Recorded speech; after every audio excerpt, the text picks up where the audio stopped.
It is scary to start a business. It is very scary to put yourself out there. It is very scary to fail.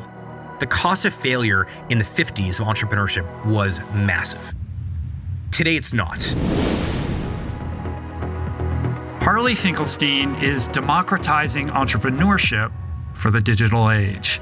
As the president of Shopify, Harley has helped transform a small snowboard equipment retailer into a global e-commerce giant that now powers over 10% of all online retail in the United States. But Harley is more than just a tech executive. He's a serial entrepreneur who started his first business at 17. He's a lawyer. He's a dragon on CBC's Next Gen Den, and a champion for mental health awareness in the high-pressure world of startups. This imposter syndrome of entrepreneurship, it's only in your own head. True confidence isn't actually knowing what to do. It's knowing that whatever comes your way, you'll be able to figure it out. Harley embodies the spirit of modern entrepreneurship. He's curious, he's resilient, always innovating. And this is a conversation about all of that. It's about seizing opportunities, embracing challenges, and the transformative power of technology in both business and life. The people that I speak to that have left the job they didn't like or found success using entrepreneurship, they're pretty damn happy about it. Do you think that everybody can be an entrepreneur?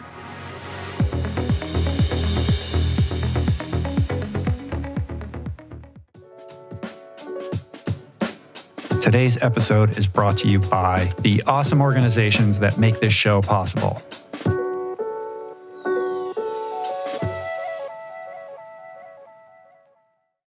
Great to have you here. So nice to meet you. Yeah, you as well. The first thing I wanted to ask you about, I saw this on your Instagram. You recently did the 29029 event, right? Crazy. Like 5 weeks ago or something like that. Which one did you do? I did Tromla. I think there's two. There's one in Whistler in Canada. This is the second one in Canada. Are you friends with Mark and Jesse and those guys? I'm now friends with Mark. I didn't know them before, but I ended up doing a bunch of the hikes with Mark. You did. And when you're doing something like that, you sort of bond with the people you do it with. You definitely get to know people well. I knew the concept. I know you sort of had a bit of a turning point when you turned 40. Mm-hmm. I kind of had a similar thing, which is I was like, I want to start thinking a little bit more about our family motto in my house with my wife and my kids is, my kids are 5 and 8, so I'm not sure they really understand the family motto, but my wife and I's family motto is the way you do anything is the way you do everything. And it's just a proxy for intentionality. And I sort of felt like every aspect of my life, especially my work life with Shopify, was very intentional. But I wasn't necessarily sure that my health side of things I was being as intentional. And I heard about the concept of misogi, this idea that do something every year that this is my version, that scares the shit out of you. Yeah. But also something that bookmarked the year. And so I turned 40 and I want to find something. And then I read about this idea of Everesting, which is climbing the equivalent of Mount Everest, 29,000 feet. And they just happen to have one like an hour away from Montreal, where I live. And so I did it. It was awesome. That's cool, man. That adventure is a little sneaky, right? Because on paper, it's like, how bad can it be? Like you hike up with your friends and you take the chairlift down. It sounds actually quite pleasant. Yeah, it's not. And then inch by inch, it starts to, become a thing, right? Yeah. And you're like, wow, it's a little bit harder. And what's great about that event is it sounds like you're not coming from like an endurance background. You're not like running marathons and stuff like that. So it feels very doable. And I think it brings in people who haven't done something hard before because it feels like a nice starting point. Yeah. But it's actually quite hard. And what's so cool and fulfilling about not just participating, but getting to know the other sort of people that are doing it is seeing those people who've never done anything like this before, but then becoming determined to finish it, and literally it's like you're into the second day and you get to decide whether you're going to go to sleep or not and for how long. And when those people finish, like this is way more than doing a 5K or a 10K or, this is very difficult. It turns out it's like 50K. Yeah. Right. And when they finish, like it's life-changing. Yeah. Although there was a rumor that I heard that you actually finished early, so you did an extra one. Is that true? You did your homework. Yeah. No, I don't talk about that publicly. So you did an extra one. I get a lot of shit for that. Which is the most sort of, ambitious type A thing I've ever heard in my life. That was not the plan. I just was struggling with trying to sleep. Yeah. Because when you're doing something hard, it's disruptive to your sleep. And I was just awake. So I was just like, I'm going to get up and do it. And my buddies were like, oh, you snuck out. And like, that was not the case at all. Right. Okay. And they're much better athletes than I. It's a very subtle flex, but I really loved it. I loved it for a few reasons. One is I love the idea of the training up to it. that because I'd never done a marathon, I'd never done an endurance race, I was scared. And one of the things that 29 does really well is you do these like Zoom calls with coaches. And so I got a chance to meet the coaches, and one of the Zoom calls are like, write down what you're most scared of as it relates to the race. And I only had one thing written down, and this is, I'll be vulnerable here. I wrote down, I'm scared of not completing because of being embarrassed. And so the next call, they're like, take that one thing you're scared of and break it down more. I was like, okay, who am I embarrassed? And honestly, I did it with a group of guys. We all trained together, and I didn't want to fail because I didn't want to be the guy in the group that didn't complete it. That if I'm so intentional about every aspect of my life, I got to finish this thing. And so actually our little group text was dead or done. That like, no matter what, come hell or high water, we're completed. What I did not anticipate is the mental exhaustion of being up for 36 hours straight. And you hear these stories about, after hour 26, you're going to start hallucinating. And I was like, there's no way, I'm going to be fine. And at hour 26 or so, I went to go take a 60-minute nap because my brain was mush. You can sort of feel those proverbial demons coming out saying, well, you already did 10. I think the 10 was the equivalent of Kilimanjaro. So I'd already climbed the equivalent of Kilimanjaro. Do I really have to do Everest? Mm-hmm. You start making those deals. You start making those deals with yourself, or deals with the devil, as they say. And so I took a 90-minute nap, came back, finished it. It's this wonderful experience that you cross the line with your red hat, with the guys you've been training with. And it was awesome. How many guys did you do it with? We were 4 total. 4 of you. Yeah, me plus 3. Yeah. And in those Zoom calls with the coaches, was one of those coaches Chris Houth? Definitely. Yeah. So amazing. When I was 40, he was my guy. Like, he's been my coach from day one through all my endurance challenges. Yeah. So Chris now works closely with Jesse on a number of things, but back in the day when we first started working together, he was purely like an Ironman triathlon coach and an ultra endurance coach. And he's the one who kind of shepherded me through like everything that I did back in the day. They're amazing. And the other thing I think was, for me at least, what was remarkable is that it was one of the first times in my life that I really felt like I did not check my phone. I did not check my email. I was like fully focused on this one specific task. And I try to be a bit of a master multitasker in general in my life. There's just no way to do multiple things when you're doing something really, really difficult. And I would do it again for no other reason than simply to have a singular focus for an extended period of time. And I crossed the finish line. My wife and my daughters were waiting for me, and I just like welled up and started to cry. And I don't even know why I was starting to cry. It was hard, but it wasn't that emotional for most of it. And I think this idea of doing something that scares you becomes less and less common as you get older. This idea of like comfort zone stuff kind of creeps in. And I actually think like what I've learned from it is like this idea of getting really comfortable with being uncomfortable. Mm-hmm. I'd like that to be my operating model if I can for the next 40 years. Well, Misogi box checked. Yes. I think the interesting kind of ripple in the whole like comfort zone, out of your comfort zone thing, particularly with high performers like yourself, is that being a public person, you're sort of celebrated as somebody who has prevailed in the game of being outside of your comfort zone.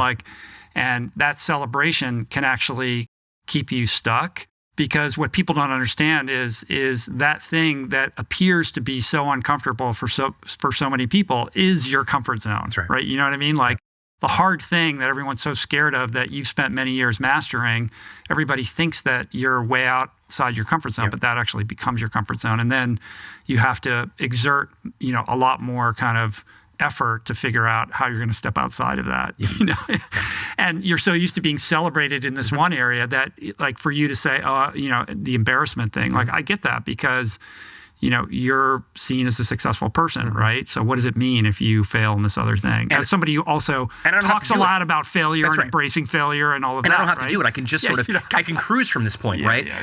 And I don't want to cruise. I actually think that ultimately that sort of family motto of how you do anything is how you do everything is about not cruising. I say it's about intentionality, and my wife and I try to put the same thought into like making like a dinner like on a Sunday night for our kids as we do about planning a trip, as I do about preparing for an earnings call for a quarter end. It feels like a lot of pressure though too, especially for little kids. There's an intensity. You're inculcating them with that. For sure. And not just that. Now am I actually focused on spending time on perfecting some version of a meal for my children.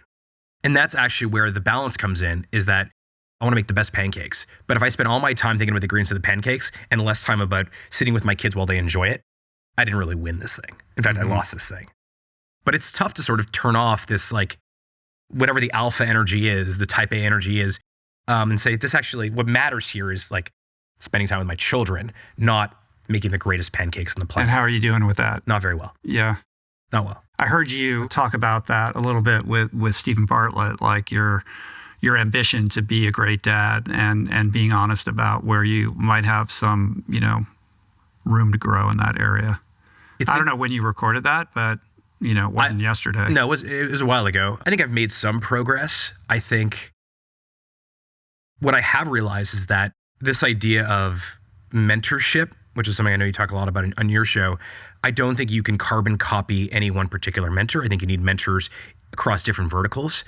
And I don't necessarily think I've surrounded myself historically with people that were the best parenting mentors in my life. I didn't gravitate to them the way I gravitated towards business mentors, successful people from a commercial perspective.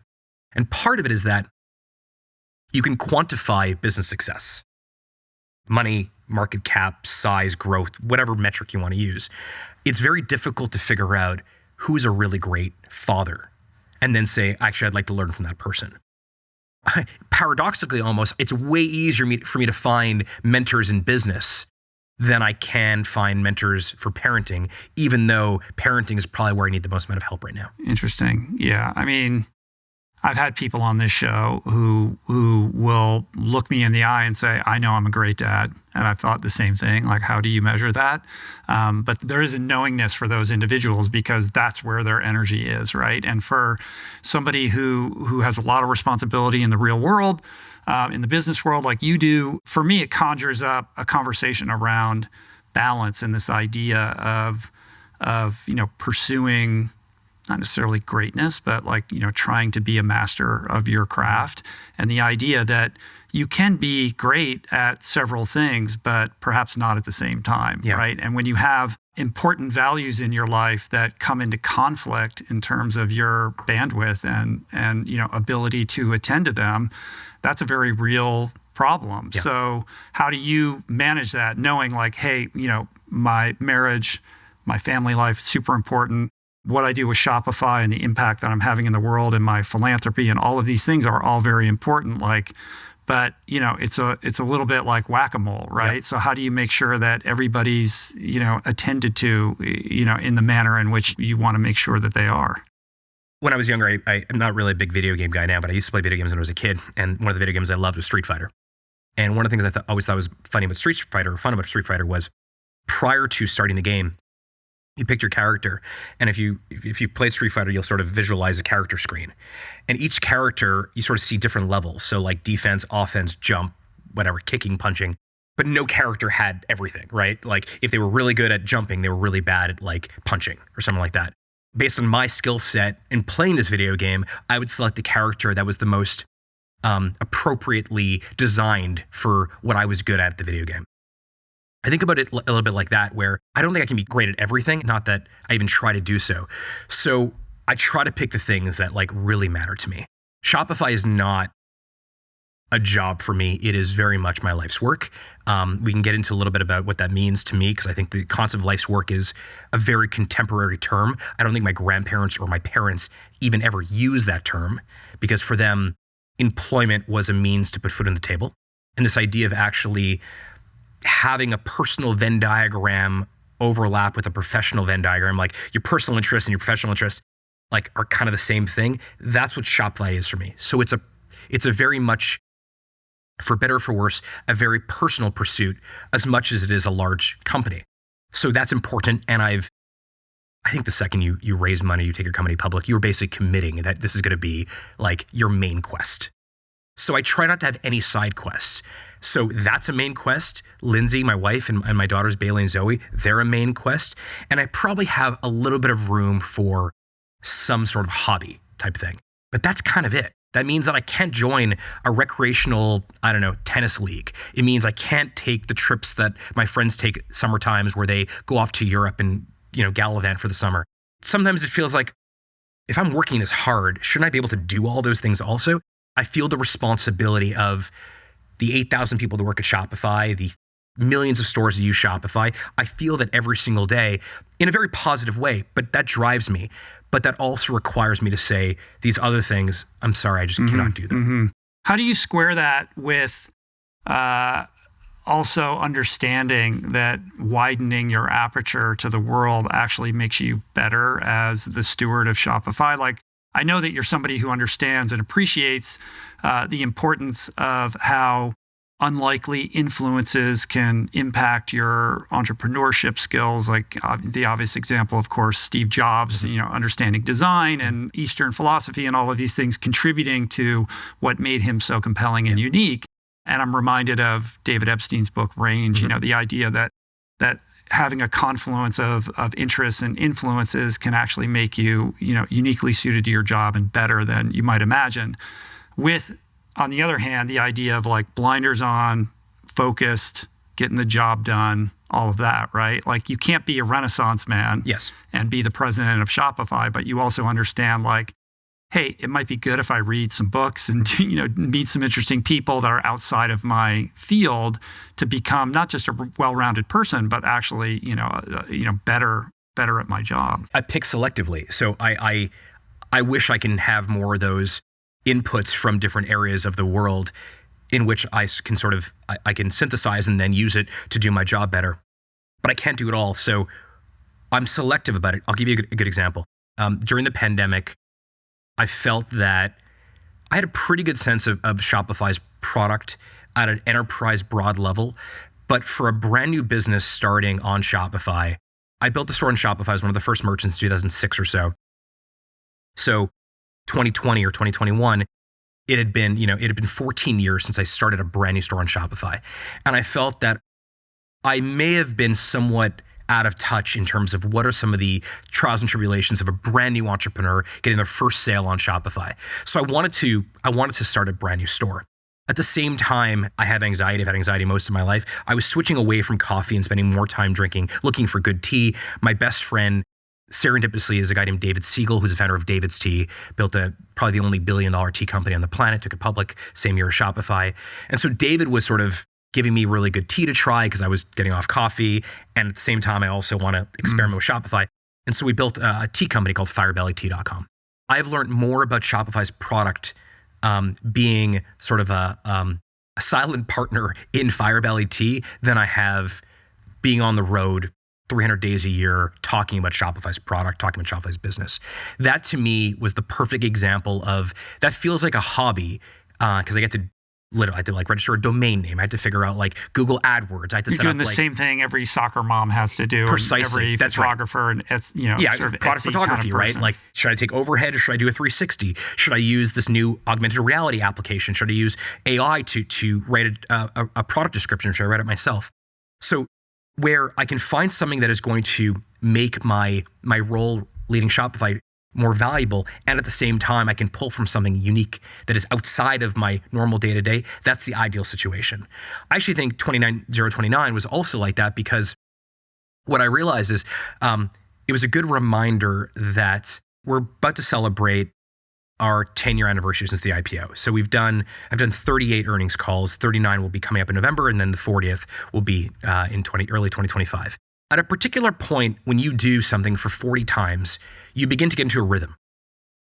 And often that rhythm allows you to not go on autopilot, but you begin to kind of you get some swagger to the whole thing.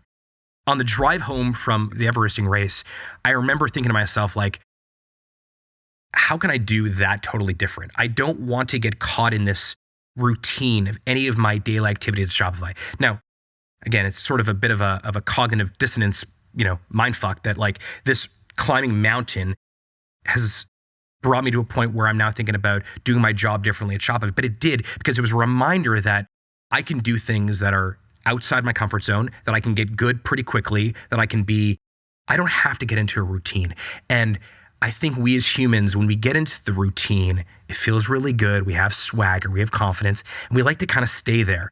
And I think you need someone or something to kind of pull you into that next box And at the bottom of the next box, you're going to feel insecure. You're going to feel out of touch. And so now with my team, I'm trying to figure out how do we actually rethink the way we do earnings calls, which you can sort of debate whether there's real value in redoing it. If it ain't broke, why fix it? Actually, I think there is a way for us to do earnings calls much better. Who's the demographic listening to it? What information are they looking for? Are we making it as easy as possible? And you will see me try to implement new tactics on subsequent earnings calls that are different than what I did in the past because of what I learned in this Everesting race. That I think is very positive. What I don't think I can do, and this is sort of where to use your term, the enough thing comes in, is I don't think I can go and spend 4 weeks, on safari, right? It's just, maybe at some point I can. I feel a deep responsibility to this business and to the people that have given me this opportunity to not flake for four weeks, even if it's going to bring me back very interesting new ideas. Sure. Well, let's go back to the beginning. I think of you as a born entrepreneur. I mean, this started quite early for you. Yeah, so, walk us through, the childhood and your first flirtation with entrepreneurship. 13 years old, Jewish kid, goes to a lot of bar mitzvahs. Almost every weekend, there's some other bar mitzvah or bat mitzvah. And I see at all these parties, these DJs that are performing. And I think they're like magicians. Minute one, you have 300 people sitting down in some banquet hall or some hotel or some temple eating chicken dinner.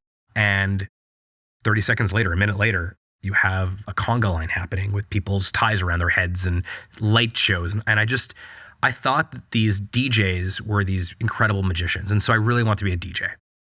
I called around, tried to get a job as a DJ when I was 13. Nobody would hire me.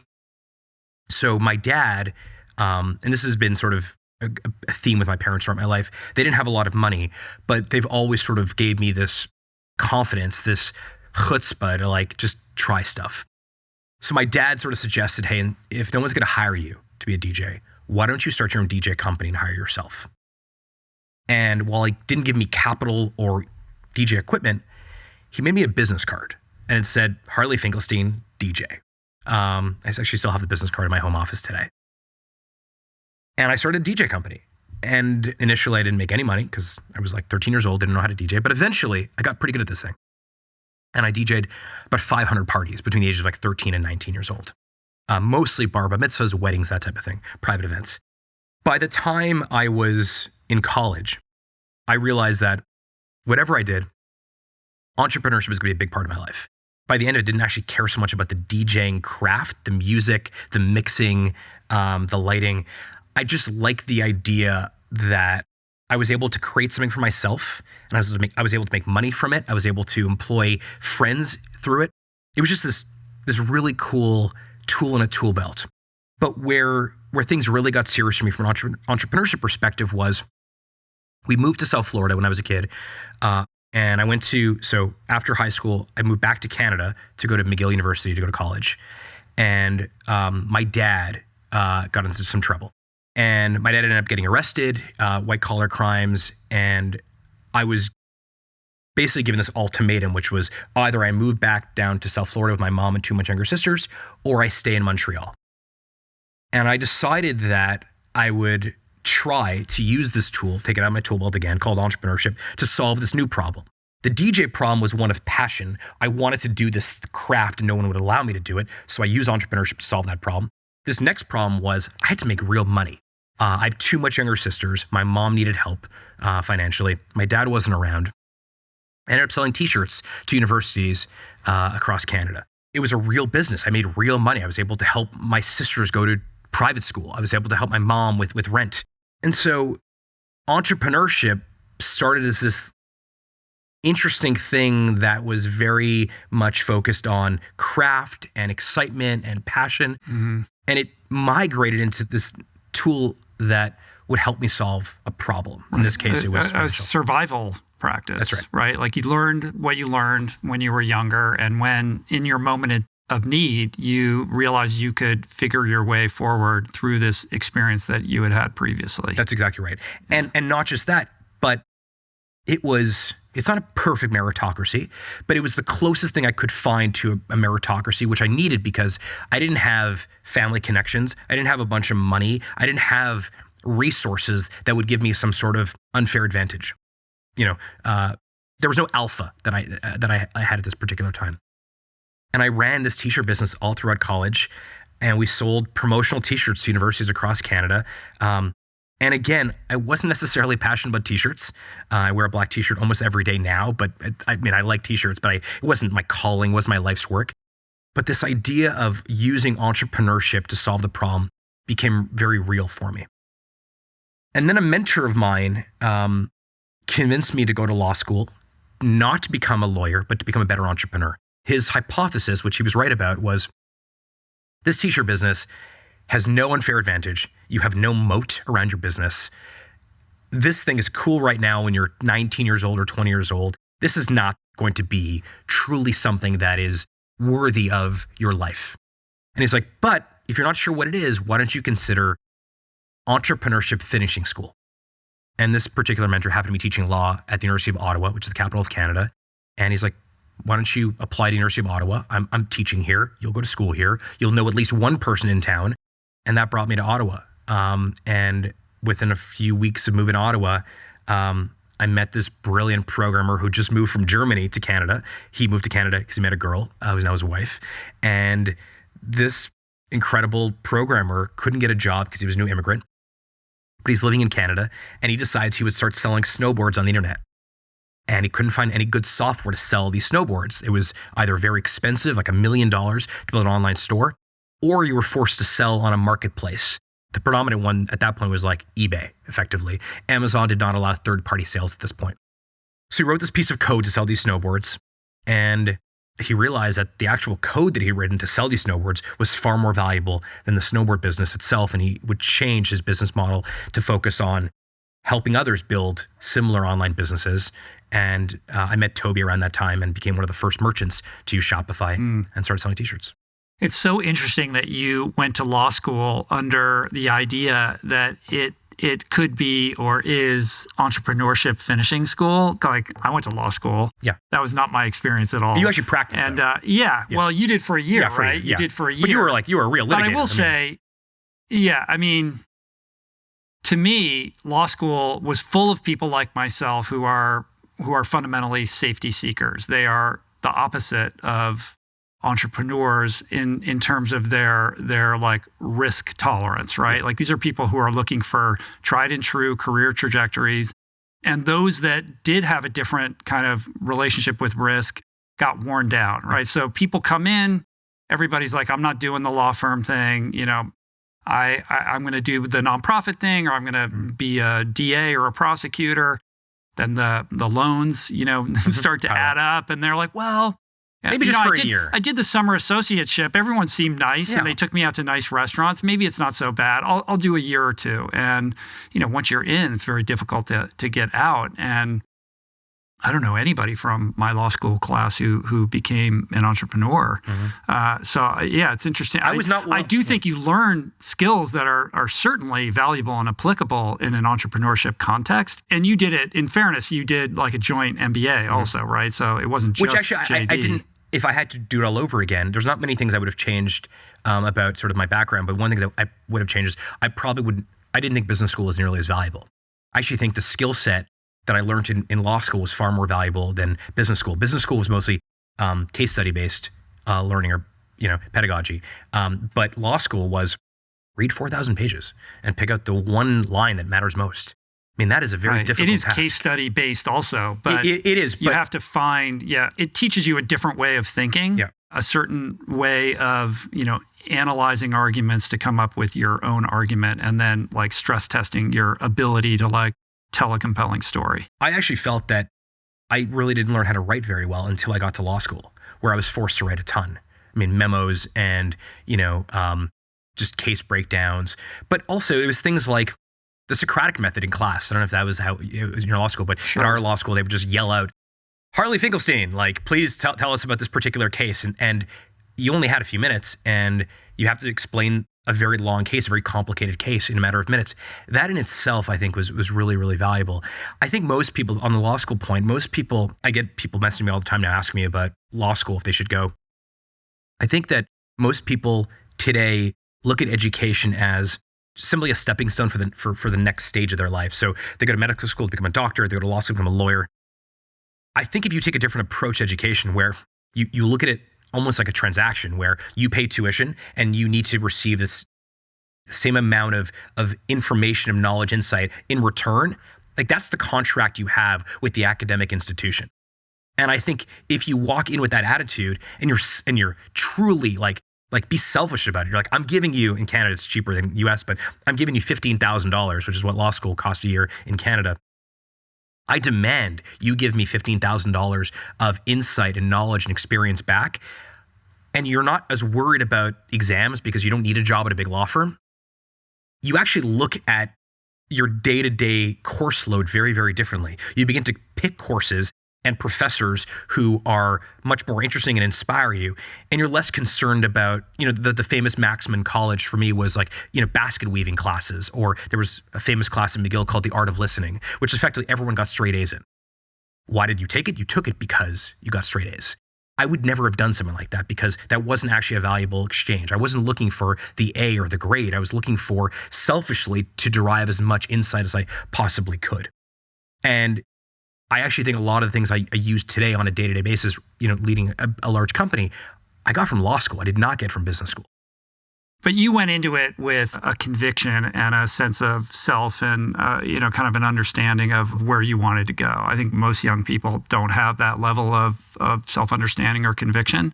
It is very helpful to know what you want earlier in life. Yeah. There's no doubt about that. I mean, it's a gift. It's like you can't make yourself that, like that just... Some people have that, some people don't, by dint of circumstance or experience. And I think law school is a place where a lot of people, myself included, kind of go when they're not really sure what they want to do, right? Hopeful that they'll figure it out. It's purgatory. Along the way. It's like career purgatory. Yeah, you're sort of being warehoused. That's right. While you figure out these other things. And the good news is that if you want, you can go and make, $250,000 a year out of school. After law school, right? Like it's purgatory, but there is a default next step. And that default next step is like by all the safety net is very high. It's very, very high there, and it'll just continue on. I bet there's a lot of you out there who've been pondering that new website you'd like to have, but just haven't pulled the trigger. Well, with Squarespace, it's easy and affordable to build your own beautiful designer website. So Squarespace has been a long-time partner of the show, and what I love about it is it just demystifies everything about what's required to make a website. You don't need to be a designer. You don't need to know how to code. Everything is right at your fingertips. They make it super simple, and they've got these unbelievably beautiful templates to choose from that are oriented around whatever your needs may be. Whether you need a simple landing page or a full-on online shop, Snap, Crackle, Pop, Squarespace has the tools you need to launch your business, including e-commerce templates and inventory management. So make that website. You got it. Click the link in the description below for a free trial. And when you're ready to launch, use offer code RichRoll to save 10% off your first purchase of a website or domain. The holiday is upon us.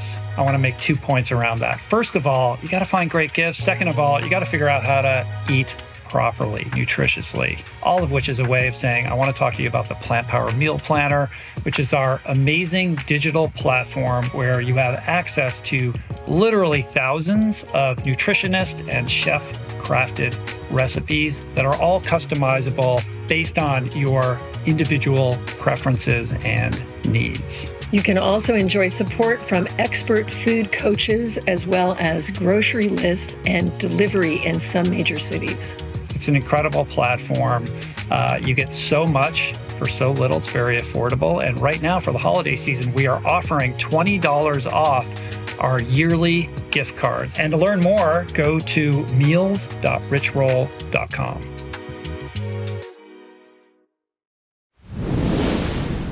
I like what you said about this transactional kind of relationship with the academic institution. And on some level, I think that is perhaps a function of the world being very different from when I went to these schools because of the internet. Like now, the aperture is so wide. Like you can see what all these other people are doing, and you can listen to podcasts about how they did it and why they went to law school. And the number of paths is infinite. Yeah. Whereas when I went to school, that didn't exist. It's sort of these very, kind of well-defined tracks. And anybody who stepped outside of it was sort of not a pariah, but like a little bit weird. Like when I was growing up as a kid, I don't think I ever heard the word entrepreneurship once. There was no such thing as entrepreneurship. I mean, there was, but it wasn't like a word that people were saying out loud. Basically, it was business, right? And if you wanted to go into business, you go to college, maybe you get an MBA, and then hopefully you get a job at General Foods or General Motors or Procter & Gamble or Boston Consulting or Morgan Stanley or someplace like that. There was no kind of thinking or incentivization around the idea of like striking out. If you were going to strike out on your own and start your own business, that was like, oh, you're going to have a sandwich shop or something. Or you failed, you didn't get the job, so this is sort of your backup plan. The internet didn't exist, so the capacity to like scale anything was impossible without capital and all the things now that has been democratized in no small part because of Shopify and the tools that you make available to people, which has changed everything. And, I was so myopic. I was at Stanford in the late 1980s when all of this was being born around me. Right there. And I was disinterested. Like it never occurred to me. While I had classmates dropping out to go start their businesses, I thought they were insane. It's like I'm very late to this party and somebody who became an entrepreneur, in the later decades. But the world is very different now. And now being an entrepreneur is sort of this aspirational kind of rock star thing. Yeah, right? it's very cool. I do think there is one exception to this sort of philosophy or theory that we're talking about, which is immigrants. My father was an immigrant. And obviously his parents were immigrants also. He came to Canada when he was very young. He was, 5 or 6 years old. They came from Hungary to Canada in 1956. My grandparents were Holocaust survivors. My grandfather was effectively an entrepreneur. He didn't call himself an entrepreneur. He never articulated that as his like life's work. He sold eggs at a farmer's market, a local farmer's market in Montreal, which still exists today. It's called Le Capitaine. My uncle currently runs it. He did that because he had no choice. And so this idea of forced entrepreneurship is something that I've been thinking a lot about more recently, which is that a lot of immigrants have to become entrepreneurs because they don't have a job, they don't have sort of skill set, they don't speak the language. And so no one gives them an opportunity. They must go into it. And then ironically, what tends to happen on the next generation that I've noticed is that a lot of them want their kids to become doctors, lawyers, accountants. Yeah. So the people who actually have the most amount of entrepreneurial role models, which are children of immigrants like me, are pushed into like law school and medical school and engineering and accounting because they believe that they want a better life for their kids than they had for themselves. And I actually think that there was something to be said about like being forced into a particular direction, especially as an immigrant. Like you get very resourceful. You tend to be anti-fragile, to use a Nassim Taleb, sort of line. I think that more people need to experience or know people that are entrepreneurs in order for them themselves to consider entrepreneurship. My father made me the business cards, not because he thought I'd be a good DJ, but because to him, starting a business was not that foreign. And it wasn't because he was sophisticated or inspiring or this entrepreneur group, not at all. It's that in his upbringing, he saw people start businesses. And so if his son wants to start a business, that doesn't seem so crazy. And I don't know how to sort of bring more of that back. I recently just wrote a kid's book about entrepreneurship because my kids are in third grade and kindergarten, and they're both doing these projects called What Do You Want to Be When You Grow Up, which is a very common project for children to do.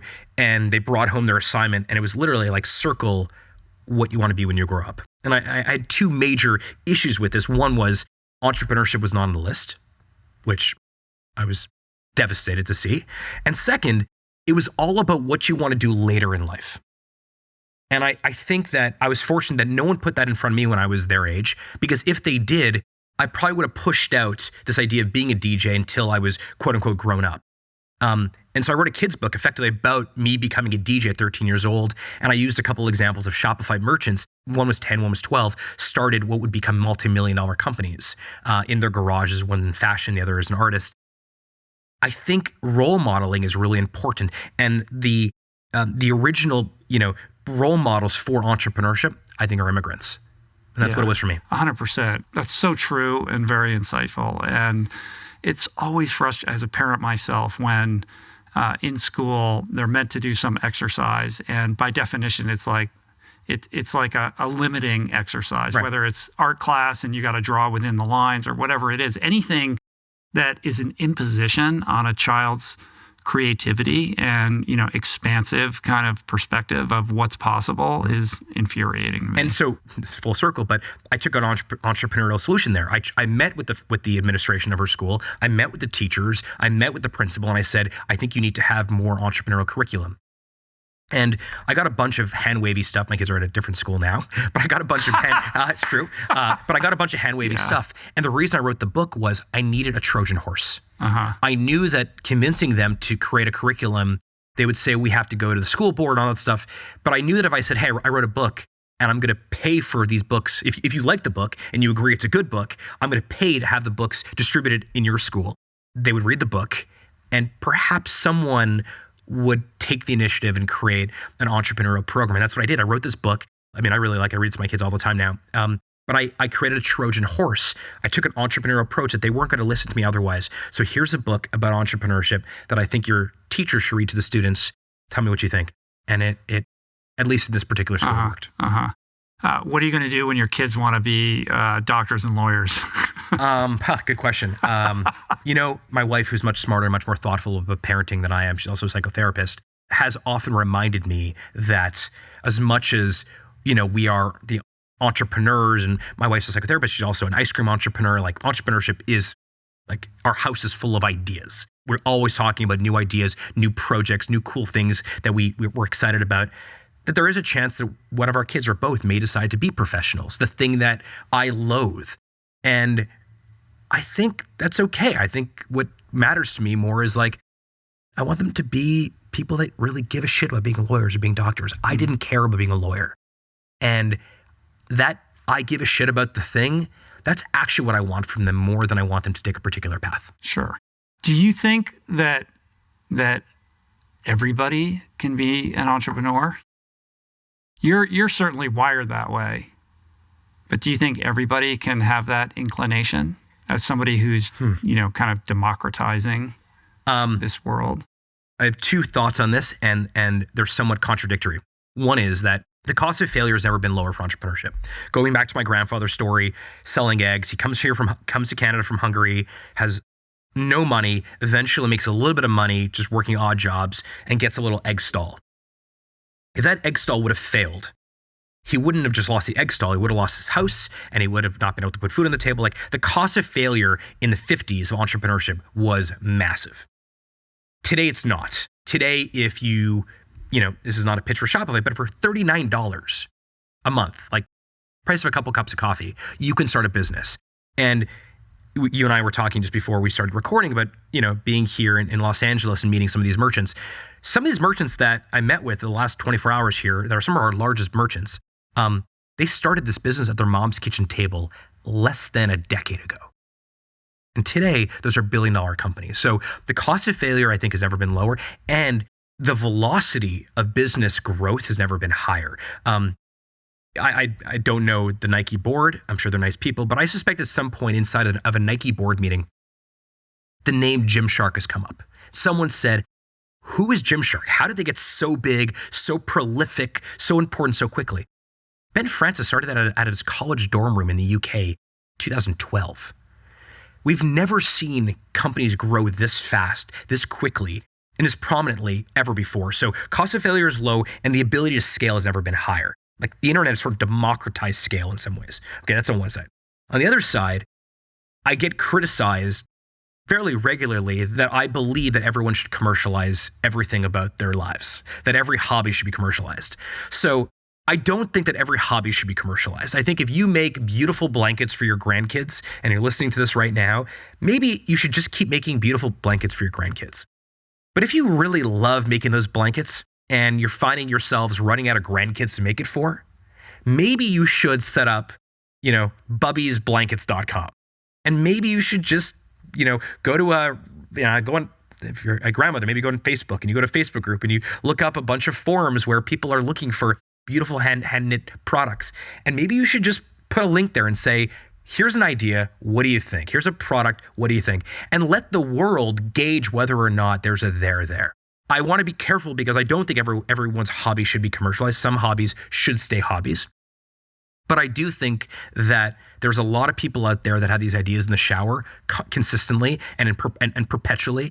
And for some reason or another, they're scared of the cost, or they're scared of the lack of understanding, and they don't do anything with that idea. And that idea may have the potential to be a $1 billion company, or maybe just a company that makes $10,000 a year, and that's all you want because that pays for ballet lessons for your granddaughter. Mm. I don't think everyone should be an entrepreneur, but I think there are still too few people that are considering entrepreneurship as a meaningful life's work pursuit. And I've said this a lot, and I really believe, I think this is the golden age of entrepreneurship. And I think it's the golden age of entrepreneurship because the cost has never been lower and the distribution channels had never been higher. One of those first stores on Shopify in 2006, I was selling t-shirts. At that point, even 2006, so not that long ago, less than 20 years ago, the key ingredient for success on Shopify was who can spend more on AdWords. Right. And I couldn't outspend Walmart. So no matter how good I was at entrepreneuring, I was never going to build something that would compete with Walmart in this particular vertical of licensed t-shirts. That's different now. Now, I met a company, Rocky's Matcha, a Los Angeles company. I met him yesterday on Venice Beach just to hear his story. And he's telling me his story, and he said this publicly, so I don't think he'd mind me sharing this, but he's never spent $1, not $1 on paid advertising. And he's built one of the most important modern matcha companies, like in America, simply by hustle and grit and great product and being at the right coffee shops. And that's why I think right now is such a great time to do it. And so to answer your question more directly, no, I don't think everyone should be an entrepreneur, but I do think that there is a lack of people that are trying it who I think could be very successful at it. There's something generative about it. Obviously, you create something, you offer it to other people, and if other people enjoy that, there's a connection, there's a sort of community building piece to it, and it's very self-affirming. There's a sense of agency over your life, because if you're in a corporation or go to a more kind of typical 9-to-5 job, you can perform your job well and you can be, well reviewed and all that sort of stuff and feel good about the work that you're doing. But it's always on behalf of somebody else's mission, right? And when it's your own mission, there is something, just incredibly uplifting about that. And, I'm interested in this thing that you said that stuck out to me, which is entrepreneurship is the greatest tool to self-actualize, to solve a problem, to find success, and to find ourselves. So what I gather from that quote, and please tell me, is that it's like this lever for personal development on some level. Like it's more than just business, creating some independence for yourself, whether it's a side hustle or your main thing. So earlier we talked about balance. We talked about this idea of enough and side quest and main quest and all that. The flip side of it is that I don't necessarily think this idea like that your work life and your life need to be disconnected. And I think one of the best ways to merge those two things is through entrepreneurship. Now, again, the caveat is I'm not suggesting that every hobby should be commercialized, although I think a lot of people's hobbies could be their incredible ventures. And some of the best businesses on Shopify started as someone's hobby, became a business that eventually became Figs. Trina's company, Figs, now publicly traded, $1 billion company making hospital scrubs, which is amazing business. So I see that very, very often. But I think the greatest way for humans that I've seen to find their thing, to be more creative, to solve their problem, but also just to enjoy their day-to-day is through entrepreneurship. And it's not to say it's easy. In fact, I think I often may glamorize entrepreneurship and often may neglect the fact that most businesses do fail. Yeah. Even those hobbies that become giant companies, I mean, there's a trail of tears. For sure there are. These things are... They're not always going to be successful. Yeah. That's exactly right. And in fact, you have to keep almost like reinventing your business as time progresses. But I do think, though, that access to entrepreneurship as a tool to find your thing was not possible to the extent that it is today, even 15 years ago. And it wasn't just Shopify. I mean, the internet, technology, a lot of these things are sort of creating this as well. Consumers Consumers today are voting with their wallets to buy from brands that they love. You and I talked about a bunch of brands before we got on today. Those brands, when you buy from some of those brands, when you buy from Vuori, for example, at least when I buy from Vuori, one of my favorite brands, I'm not trying just to buy a pair of shorts or a t-shirt. I'm also voting with my wallet to say, I want more of those companies, those brands to exist in the world. Yes, I like the more traditional, big box brands too, but I think what Vuori is doing is fantastic. The way that I can support them as a consumer is by buying from them as well. So I think consumer choice for a long time, it was, I will buy direct from the brand or the merchant if it's really convenient. And now I think it's actually gone past that, which is consumers actually prefer to buy direct from the brand or the merchant whenever possible. And that's a switch that only happened in the last decade. Part of it was, even though you could buy from, a direct brand, an independent brand, it was less convenient. You went to a big box store, returns, the cash register was right there. They had your information on file. But now, using a term we both learned in law school, ceteris paribus, all things being equal, I think consumers prefer to buy direct from the brands that they love. Yeah. And so when you line up all these things, technology, distribution becoming democratized, and consumers' preferences and how they purchase changing, you end up with this incredible surface area of opportunity. I have a pretty good purview of entrepreneurship, I think, from the seat that I sit in, and the people that I speak to that have left the job they didn't like or found success using entrepreneurship, they're pretty damn happy about it. Yeah. I've noticed that in my own personal life. Like most of the things that I buy, like apparel stuff that I buy, is based on what I see on Instagram. Like the algorithms figured me out, and it sends me cool stuff that I'm like into from companies I've never heard of before. And I'm like, I'll try that. I don't know if it looks cool. We'll see. I'll take a flyer. And thanks to you, like it's one button. Yeah, and Shop Pay's pretty good. Shop Pay's pretty good, pretty easy. You've been instrumental in helping me part ways with all the money in my wallet. That's right. But I love the Shop app, and then it tracks everything, so you know exactly where everything is and when everything's coming, which makes me feel more comfortable about like, I forgot about that thing that I ordered, and who knows what happened to it. Yeah. But even in terms of But I love these little brands that show up, and I'm like, that looks really cool. I would have never known about this. And now I've become loyal to certain tiny little brands because they over-delivered, and I love their stuff, and I continue to buy from them. And those little brands that over-deliver, that over-delivering is often something that the large companies cannot do. They can't do it. Because it doesn't scale well. There's a great brand on Shopify called Tecovas, which makes beautiful, beautiful boots, like cowboy boots. I'm not a cowboy, I'm a sneaker guy, but they make beautiful boots. And one of the coolest parts is they have about 40 stores across America right now, great online store. And I've got to know this team really, really well. They have a bar in every store. And not like an unironic bar. A lot of retail stores added DJs and coffee bars, and they have like an actual cocktail bar, and it fits perfectly in there. And one of the things they are able to do is they're able to get to know their customers so they know your drink. That is something that works with 40 stores. It doesn't work with 4,000 stores. So the brands that are over-delivering, part of the reason they can over-deliver is because they're able to have this one-to-one relationship with the consumer, but it's also reciprocated by the consumer. The consumer is now saying, if I need another pair of boots, I'm going to go back to this particular store. I have a relationship. And I don't think we as humans have historically, hundreds of years ago, you bought the bread from the baker and you bought your shoes from the cobbler and you went direct to consumer. And then you had this 200-year period of intermediation. And actually, the person who caused that was a guy named John Wanamaker. 1876, created Wanamaker's department stores in Philadelphia. That was the first time that a bunch of stores were under one roof in America, sort of the origin of the department store. And if you sort of track, essentially from that point until 10 years ago, retail was pretty much the same.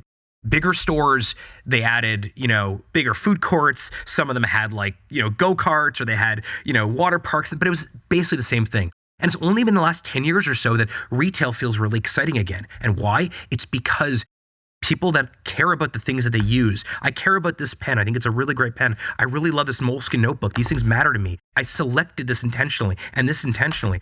The people that care about that stuff, we are finding more joy and more delight from brands that tend to be independent, modern brands. And that's what's creating all of this, which means that if you have an idea and you want to create something that doesn't exist yet, you will likely have an audience somewhere in the world for your particular product, and it's easier now to find than ever before.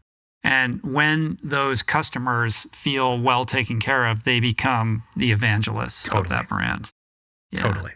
Where is your head in terms of the future of retail? Like we're in a really interesting moment right now. It's cyclical, obviously. We went through the pandemic, and I know that was a sort of a crucial moment for Shopify. But we saw the retraction of retail, everything closed down. And now we're seeing the reemergence of retail, but retail seems to only work when they've eventized the experience. Like there has to be like going to a movie, there has to be something more than I'm just going to the shop to get my thing. Mm-hmm. It has to be an experience that's been cultivated. And that seems like what works best. So even the most ardent, like digital direct-to-consumer brands are now opening flagship stores in fancy, parts of metropolitan cities across the world. Those are capital-intensive things, right? So where's your head at in terms of like where retail is headed and what the future of retail looks like for those smaller, cool brands that are doing well on Instagram, but aren't going to be opening up an Apple Store type experience on Broadway? Yeah. There are these brands that just really, really understand their consumer. The best example I can give you is Shopify Merchant that was one of my I have a bunch of these like Moby Dicks, these like big brands that I really want to get on Shopify. One of my big brands that I really want on Shopify was Supreme.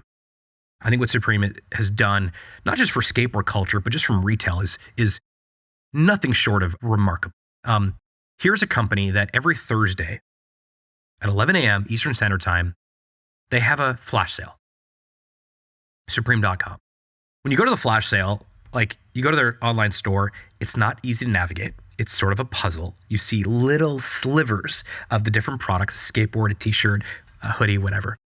And the loyalty and the connection that the consumers, the fans of Supreme have to them is enduring. I mean, Supreme's not a new company, right? They've been sold a bunch of times. I think VF Corp just sold them to private equity.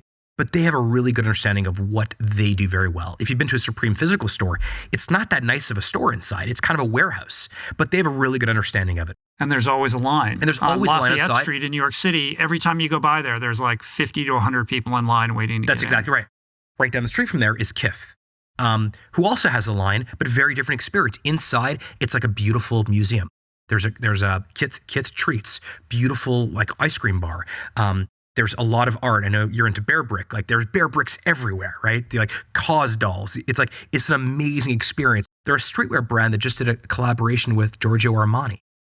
And Martin Scorsese is sort of one of the was the model there. Those videos, I've seen those videos. It's unbelievable. With Scorsese. So you have that on one side. On the other side, you have brands that I'll mention this brand again, Figs, who realize that doctors and frontline workers and nurses in the hospital, in doctors' offices, in the clinics, they were all wearing these kind of shitty scrubs. They didn't look good. They didn't fit well. It was basic. And they're like, we can do this better. And they completely disrupted that market. And they have figured out a way to really tap into frontline workers. They work with hospitals. They figure out a way. During the pandemic, they actually put up a job site to help frontline workers find new work. If their particular clinic shut down, there'd be another clinic.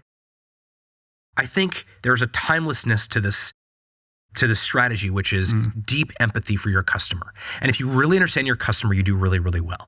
A couple years ago, this isn't a strike against Starbucks, but I remember talking to my niece about Starbucks and her telling me that she no longer goes to Starbucks. And I said, why? And it was something to do with they changed their points program.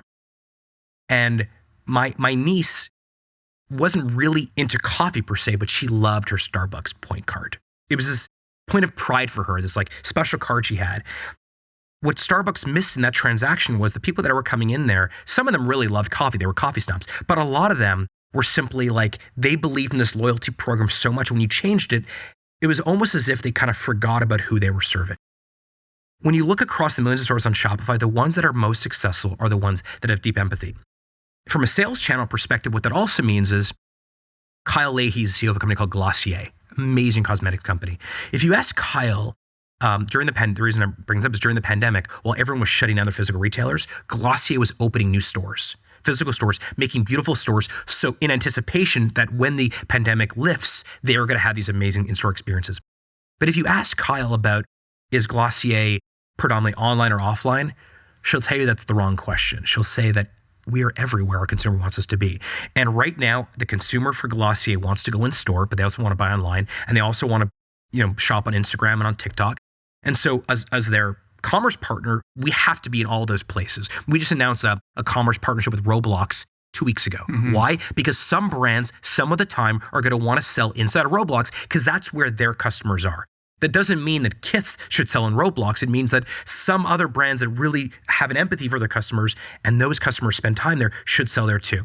So my belief is that the future of retail is not online or offline. It's retail everywhere. And every single surface area that exists where consumers and humans spend their time should be a potential place to have a transaction. Not because we need to commercialize the world, but because it's more convenient that way. And one of my favorite brands is James Purse. I wear a black t-shirt, usually made by James. James is also a good friend. I think he's one of the best entrepreneurs on the planet. I had lunch with him before coming here. Tell him to lower the prices on those t-shirts. It's quite expensive, insane. But it is insane. Yeah. But I mean, I'm wearing it. It's my suit. I have a few, but it's very expensive. I can't justify this. So James has a bunch of James Purse villas in Cabo, and these villas are fascinating, not because they're villas and their Cabo's a nice place too, but when you rent these houses, anyone can rent them. You're in the James Purse universe. Like it's an experience. It's sort of like Armani, right? Like it's all curated, yes, like the aesthetic. Except he goes one step further. He knows your sizes. He knows what you've bought because he's got a great CRM. He knows everything about your purchase history with their brand. So when you go into your bedroom and you open up the closet, there is stuff there in your size, presumably stuff you don't already have, that may actually match well with the stuff you do already have. And you can simply take a photo of it, or you can scan it, and you can easily transact. And on hangers that are all like exactly 1 inch apart from each other. I mean, meticulously. Someone who's a little bit OCD, like I kind of love that. Yeah. So if another brand went ahead and did that, it wouldn't make any sense. But if you know the James Purse brand, you know that it's consistent with design, architecture. James makes the playlist for all his stores. He picks a sense of all his stores. The floorboards in his stores are perfect. Not perfect for any store, for James Purse stores. And I think that is something that is a timeless strategy around empathy and authenticity, and I don't think that's going away. Let's be honest. What most people really want for the holidays is to see their favorite people more often. And that's why this year, the best gift you can give is an Aura digital picture frame. I use mine to share everything from daily moments to family gatherings. And it's kind of amazing to see my loved ones react to these photos in real time. Named the #1 digital photo frame by Wirecutter, Aura lets you upload unlimited photos and videos directly from your phone. The free unlimited storage means you can share as many moments as you want, and the frame automatically adjusts to room lighting, making every photo look like a professional print. What I love most is that you can preload it with meaningful photos using the Aura app, making it the perfect surprise gift for even those, let's just call them, a little less than tech savvy. You know who I'm talking about. And that's ready to go right out of the box. Save on the perfect gift by visiting auraframes.com to get $35 off Aura's best-selling Harbor Mat frames. Again, promo code RichRoll at checkout. That's auraframes.com, promo code RichRoll. This deal is exclusive to all of you, my listeners, so get yours now in time for the holidays. Terms and conditions apply. What's distinctive and interesting about Shopify is at the beginning, you identified a need in the marketplace. Like nobody is doing e-commerce software that's consumer friendly and available. There's enterprise software, super expensive, but there wasn't really a solution for the average person or the hobbyist, et cetera. You would think with that, okay, we're going to fulfill that need. And then that is our customer base that we're going to serve, the people that can't afford the high end. But today, you're serving everybody. You've got Fortune 500 companies, these gigantic legacy companies, but you're still serving the mom and pop shops, right? Like, walk me through like how you've been able to kind of serve all masters in that regard without like losing focus, and whether at some point there was a conversation like, hey, listen, we need to choose here. Like we can't be everything to everybody, but somehow you figured out how to kind of do that. We went public May 2015. And in February 2014, we introduced effectively our enterprise plan. We called it Shopify Plus. And the reason we did that was what happened around that time was a bunch of these really small businesses got really big on the platform. So those stores that start their mom's kitchen table, which frankly, no one really knew was going to happen. Some of them started to do like $100 million a year, $200 million a year. I was like, wow, these are big businesses now. They didn't leave the platform. There wasn't this graduation off the platform. So let's use email marketing. With most software like email marketing, you'll start with like the BCC line is what you'll use. And then eventually you'll upgrade to like, I don't know, MailChimp, and eventually Constant Contact, and eventually you'll upgrade to like Exact Target. There's like enterprise software line for email marketing.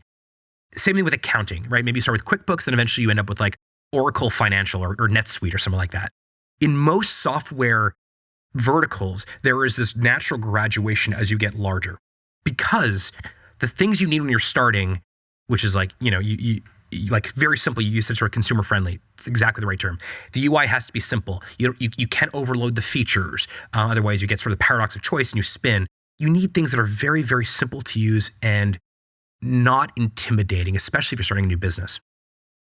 But when you're Supreme and you're doing massive flash sales, the requirements you have are totally different. Or if you're Mattel, for example, which is another one of our stores. So 2014, we create this plan to allow small merchants that get really large to graduate to, with additional functionality, with additional, API call limits and additional throughput in case during a flash sale, things like that. And that's sort of where we're sort of sitting for a while. It was the best place to start a brand new business. And in the case that your business gets really big and really successful, you never have to leave the platform. IPO happens. The IPO, most people don't talk about it this way, but the IPO is not just an interesting event internally, but it also provides, I think, it's almost like an external branding moment. Like all of a sudden people that are not in e-commerce started hearing about Shopify. We started to get phone calls from more traditional companies like Staples, for example, or Mattel, for example, or Procter & Gamble. And they were interested in looking at Shopify. And we were fascinated by this. We're like, most of them have custom stacks or they're using some sort of big enterprise software. Why would they think about Shopify?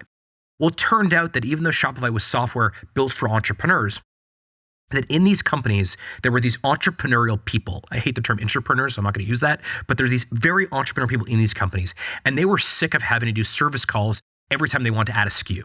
They're like, it doesn't make any sense. We want to change something. We have to call some big enterprise software company. It's ridiculous. The cost was insane. And so what happened was a lot of these very large brands began to act like entrepreneurs.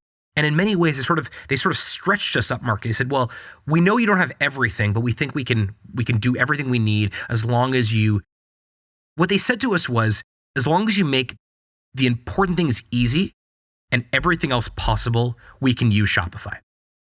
And so that was sort of the philosophy we used, make the important things really easy. So setting up a payment account, getting a domain configured, picking a theme, adding products, doing basic order fulfillment, doing basic marketing on AdWords or Instagram ads. That stuff has to be incredible, whether you're small or big. But then all the other stuff, I want to sell internationally. I want to do B2B wholesale. I want to add a point of sale terminal so I can sell in my physical stores too. We made all that possible for them. And the real trick to this whole thing was the complexity of the software needs to reveal itself only at the time that the merchant requires it. Because if it reveals the complexity too early, it's disorienting. It's the worst thing in the world. You're going to confuse them. And so we made a very conscious decision. We're not going to shift up market, but rather we're going to stretch up market. And we want to be the place where everyone goes to start a business, but we also want to be the place that modern brands, doesn't mean they have to be like new, but modern thinking, modern like entrepreneurial brands that are even very large ones can also go to run their entire stack. And that's the reason why we have such a large, cohort now of very large enterprise businesses, because as they grow, they can do all that with Shopify.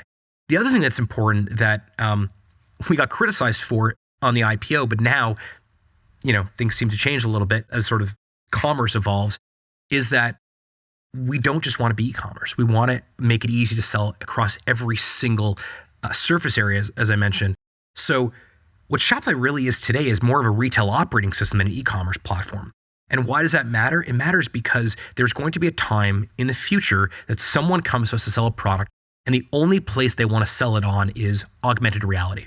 They're not going to have an online store. They're not going to have a physical retail store. They're just going to be powered inside of like, some sort of goggles. Apple Vision Pro situation. Or some the Orion glasses from Meta or something like that. Or within some video game. Correct.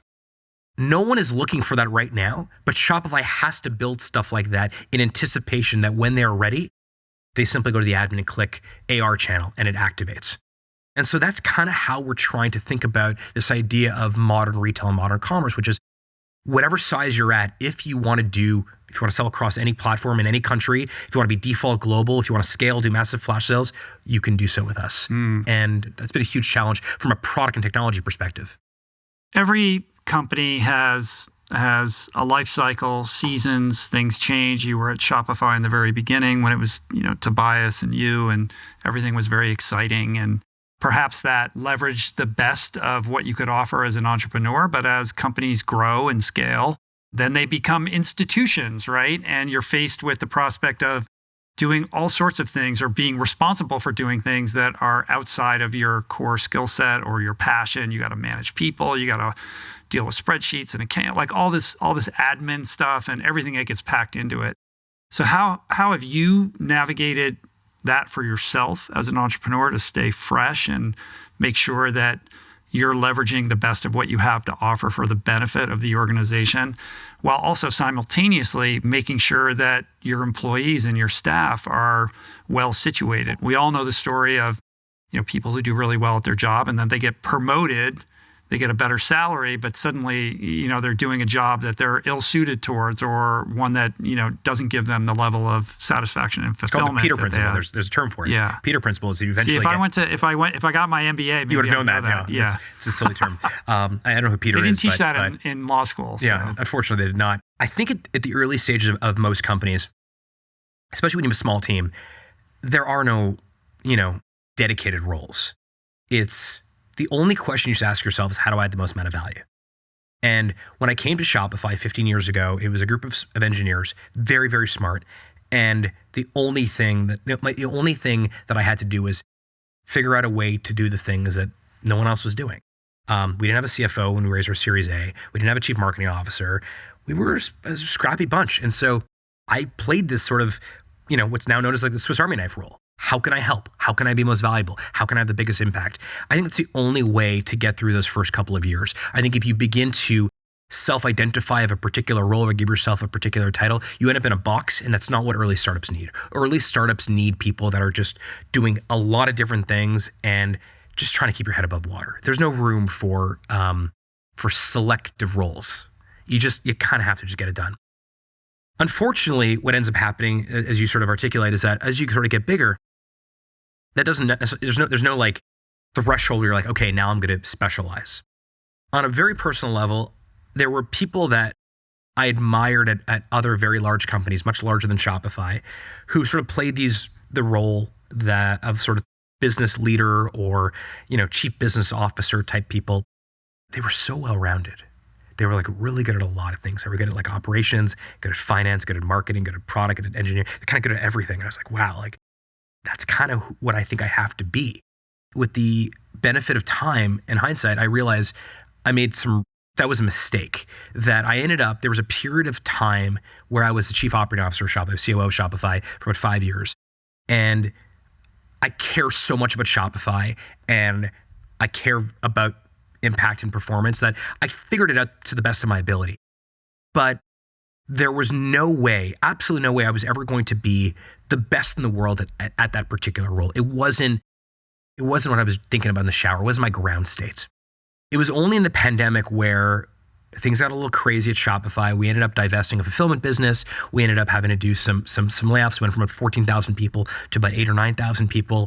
We effectively turned over our leadership team and brought in some new people. It was this great opportunity for us to sort of rethink how we want to run the business. The credit goes to Toby on this, that he was really thoughtful, but he's like, we don't all have to be good at everything. However, the thing that we are doing, we have to believe that at some point we can be the best at the world at it. And what that meant was he was going to be the chief product officer. He believed, like, and he's correct on this, that there's no one that was going to build a better product for the company at the highest level than he would. And we would find someone to actually take on the role of COO who loved operations, who loved those details, making sure the trains run on time. And there happened to be someone at our company, Kaz, who was very much like that. He's been our COO since that time. And I really wanted to be this storyteller. I wanted to be the person that told the whole world about Shopify, investors, media, the public, merchants, entrepreneurs, everyone, partners. And internally, I want to be the person that storytells culture, onboarding, making sure that we are all pointing in the right direction. And I think for a long time, I didn't know if that was good enough, if that was enough. And it was only when Toby said, look, like this thing that you love doing, this storytelling thing, like that is super valuable. Do you think one day you potentially could be one of the best in the world at this thing? I was like, I think I can. I'm not there yet, but I think I can do this really well. And he's like, well, then stop being well-rounded and start being a very pointy object. Don't worry about the well-rounded. Be self-aware enough to know what you're not good at. Hire the best people in the world for that stuff too, but keep sharpening your point. And the metaphor that I like to use for this is like when companies get larger, you put these beautiful like spiky rocks in the riverbed, and over a long period of time, they become smooth and they become like river stones. And that's what I think happens with corporate inertia, that we all become well-rounded because I know it's not your job, but just try this on. And I know you're not really good at that, but just take this, like we have no, it's a holding pattern, but let's just do that for now. And eventually you end up with these roles that are, you have to kind of be well-rounded. And I don't think there's any real alpha in that. And one of the terms right now that's very current, very kind of like the cool term in tech is founder mode. Yeah, everyone's talking about founder mode. I had that written down as something to founder mode. Ask you about. Well, it's not. There's sort of like alpha male like virtue signaling or something, right? Yeah. But also, all it means is like you need to be in the details. You actually like founder mode, and I'm sure people are going to be using it to excuse a ton of bad behavior as well, but ultimately, what I think what it describes is this idea that there is this trust battery of legitimacy that founders and early people and leaders get when they've been around for a long time, and you can deploy that legitimacy, you can deploy that trust battery and say, look, like this thing really, really matters. We have to do it this way. I'm certain of it. And I'm certain of it because I have 15 years worth of precedent that suggests that this is the way we have to do it. And I think it also speaks to this idea of micromanagement, which has a connotation of being a very negative thing. And I'm certain, at least today in my role in the storytelling side of Shopify, I probably micromanage. I don't think it's a bad thing. I think the people that work with me don't think it's a bad thing either. If I care that much about a particular, sequence of words on an earnings call or in a press release, or on a tweet or an X post that we put out there, it's not because I don't trust them. It's because I really give a shit. I really want this to be really fantastic and really impactful. But I think this idea of moving from well-rounded objects into pointy, like sharp points around a particular skill set, first, I think it's more impactful, but also it means that I think you get more longevity. You get more longer tenure from the people that are really fantastic at your company. If you can identify and that's really what Toby did for me. He identified this thing that I didn't have a name for and said, storytelling. You are really good at that. That is super impactful. No one else can do that like you can. Just do that. But do it better than anyone else on the planet can do it. And that's the that's sort of the exchange. That's the agreement we make. And then every year you must requalify. Now that's really difficult because if you think about law 2 of ecology is that for a species to survive in any environment, the species must grow at an equal to or greater pace than the environment changing itself. It's kind of like that at companies. And at a company like Shopify that is growing, last quarter, let's use revenue, for example. Our revenue grew just above 20% year on year. Shopify is growing 20% year on year. I have to grow at an equal rate or greater rate to that. That gets really, really difficult. I think that's incredibly motivating. I think that is like I'm here for that. I find it uncomfortable. I find it challenging. I find it exhilarating. And it means that it doesn't get stale or boring for me. But also, how do you know, like, yes, okay, I need to grow and my growth has to outpace the growth of this behemoth that I'm in charge of. But what does that actually mean? Like, what do you mean? Like, how am I supposed to do that? In which ways? And like, where is the growth that awaits me that I need most in order to, be able to interface with the growth that's coming up, behind me right here? Like, there's an uncertainty. It's really difficult because, quantifying Shopify's growth is very objective. Quantifying my growth as a leader is very subjective. Part of it is do I believe I'm doing a better job than I did a year ago? Mm-hmm. If I watch, an interview that I did or a call that I did or, a partnership deal that I did, if I did it now, would I do it differently? Would I do it better? What did I learn from that? So some of it is just sort of like internally motivated. And some of it is we have a board, we have investors. What do they think? How do they think I'm doing? And it's also where, having really good mentors is really helpful because if you have a really good mentor, they don't just teach you stuff; they also call you out on stuff. Sure, they're gonna be like, you've got to have those people around. You need those truth tellers. Yeah. But that I think that's sort of how we run the company today. Shopify is not a group of well-rounded people. Shopify is a group of spiky objects that all are very committed to their particular craft and are committed to being some of the best people in the world at doing it. And it certainly makes for more, colorful meetings and offsites, but, we're not here for second place. Yeah. I like what you said about the sort of conundrum or tension between ideas, like founder mode. You have to be granular about everything. You got to have your, roll up your sleeves and you're in the details on every single thing, or you're not worthy of the founder status, right? Just relentlessness. But you can't grow unless you delegate and trust those people to do their job. And both of those things are true, right? And so the job really is how do you reconcile those on a case-by-case, minute-by-minute, individual-by-individual basis. There's a great metaphor that I love, which is the trust battery metaphor. We talk about this a lot inside of Shopify, but basically everyone that starts at the company starts at 50% trust battery. Again, the trust battery is a metaphor, so you're not going to go up by You get a certain level of trust, but then you got to earn the rest. Exactly. And how do you earn it? You earn it by doing what you say you're going to do in a consistent basis. And eventually, if you can get to that 100% mark or get close to that, again, it's not exact, but you begin to have more of a trust but verify relationship with that person, as opposed to verify it and verify. Does everybody have a little icon on their office door with how much their battery is charged? Although that would be amazing. I think Ray Dalio talks about a little bit of that in Principles of what they've done at Bridgewater, where you effectively have a trustworthiness score. So he's really actually done it like he's objectively quantified it. But the opposite is also true. And if you don't do what you're saying you're going to do on a consistent basis, then eventually trust battery goes down and down. And then eventually, like an old cell phone battery, it's impossible to recharge. And that's when I think you have to say goodbye. I want to talk about the storytelling piece here. I feel like story is everything.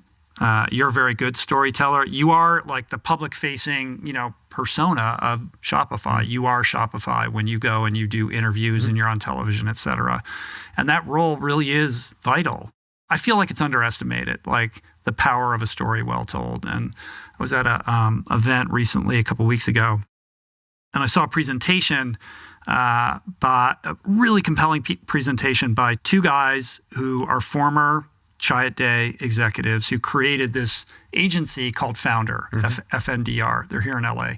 And it was a whole presentation on story and how critical story is in terms of understanding the mission that your company is on and then effectively communicating that mission to the public, to the investors, to the market, et cetera. They deconstructed the whole thing. And these are guys who worked with Steve Jobs intimately. They worked with Brian Chesky at Airbnb. They worked with Evan Spiegel at Snap. Like, they're high-level dudes, right? And the way they broke it down, like, you've got to understand your story from top to bottom, but from bottom up. And like, there's a whole like science and art to drilling down on exactly how you articulate what you're doing that brings clarity to the people who have signed up for this mission and the people who are running it. It is from that which all these decisions get made. When you say yes, when you say no, like all of that stems from truly, understanding this concrete story, much like when you're creating a synopsis for a movie, like there's an efficiency to it. How few words can you use? How do you get to the absolute essence of what it is that you're doing and what you're trying to achieve?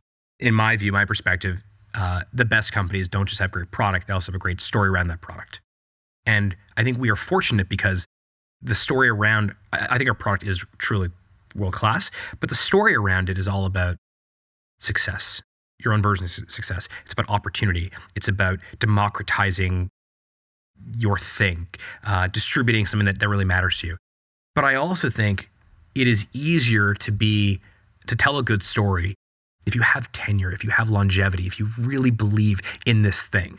Many years ago, I met a very well-known, very senior executive who's now in his 80s. And he'd worked at something like 8 of the 50 largest companies in America. And I asked him about the different products and what compelled him to go work at this company versus that company. And he's like, it was all just widgets to me. And he wasn't saying that in a pejorative way. He wasn't saying that in a pokey way of like that company's it was all widgets to me. And he's like, I used the same tactics and the same strategy at company A as I did at company H. And I said, that sucks. He's like, what do you mean it sucks? He's like, I made a fortune of money. I was like, that is the opposite of what I'm trying to cultivate, both with Shopify, but also in my own life. That I think when the company and the product and the mission is deeply personal to you, you tell a better story, you work harder, you build better products, you have more empathy for the people using it. I think the days of company leaders and business leaders selling widgets is over. And the best example of that is Elon. I mean, Elon, say what you want about certain proclivities he has, but who could run Tesla or SpaceX better than him? He lives this stuff. He dreams about this stuff.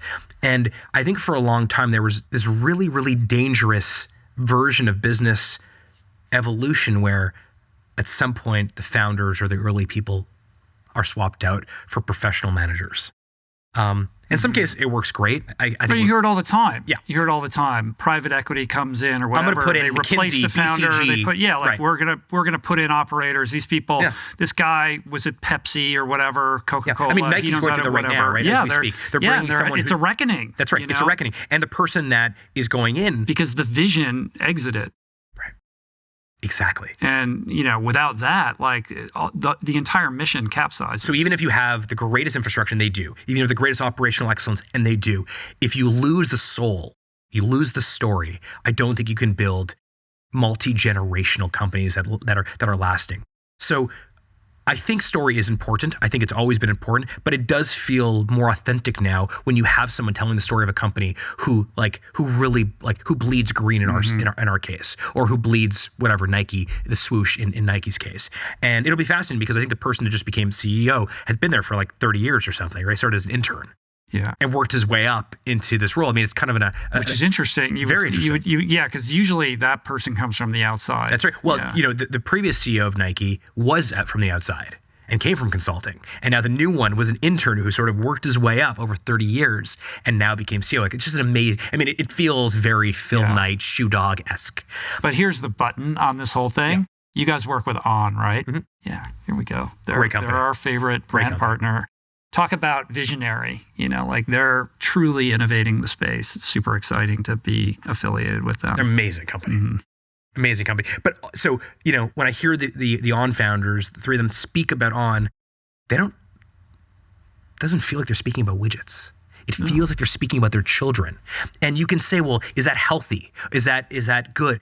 I think it is. I think when you are as a consumer, whether it's B2B software or it's whatever you're purchasing or it's pens, when you know that the person creating it, the person in charge of this thing cares so much about this thing, it changes the dynamic of transaction. It goes back to that, I'm not just giving you money for this pen, I'm voting with my wallet for these types of, this craftsmanship to exist. It's that, back to Steve Jobs talking about the carpenter who cared about the back of the bookshelf as much as the front. A professional manager, there's some really good professional managers, may care about the back of the bookshelf, but the founder definitely cares about the back of the bookshelf. They care about the commons. They care about the way it feels. They care about the delight, the little je ne sais quoi of the whole thing. And it's the reason why I wear James Purse t-shirts. It's the reason why I like On running shoes, because the people that are responsible for design and the actual production of it, both in On and with James Purse, it's the founders. And in both cases, just to say the thing, they don't have to work anymore. A lot of these people don't have to work anymore, but they still choose to do so because it's their life's work. Yeah. And I think that is the best part about brands and businesses in 2024. It doesn't feel transactional anymore as the way it does. It feels more personal, more intimate, in the best way possible. And that intimacy can be maintained at the Ons, who are growing at astronomical rates, all the way down to the creator economy, right? You've built these tools that now allow so many digital creators to connect with their audience by dint of really authentic offerings that they care about. I saw that you just, I think it was today, maybe was it yesterday or today? Yeah, I think it was today.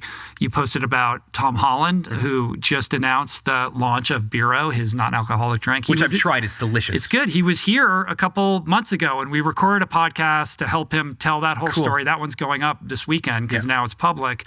But he was here a while ago. It's doing So 2 years sober, part of his journey was... And it's authentically who he is, right? Like, this is an outgrowth of his own kind of personal development in this space, and going alcohol free changed his life. Now he wants to be able to offer that to the millions of people who love what he does and care about who he is, and now he's able to connect those dots. Speaking about the creator economy just for a moment, one thing that I think is fascinating is that I spent some time in the last couple of days with the person that was running Feastables.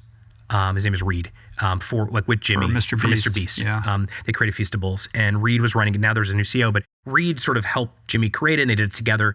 And they couldn't find a CEO initially, so Reed took the job. And we were talking with Feastables, and in his office, right behind his desk, he has the original Feastables. And we were just sort of joking about Hershey's, and we were looking up the Hershey's market cap.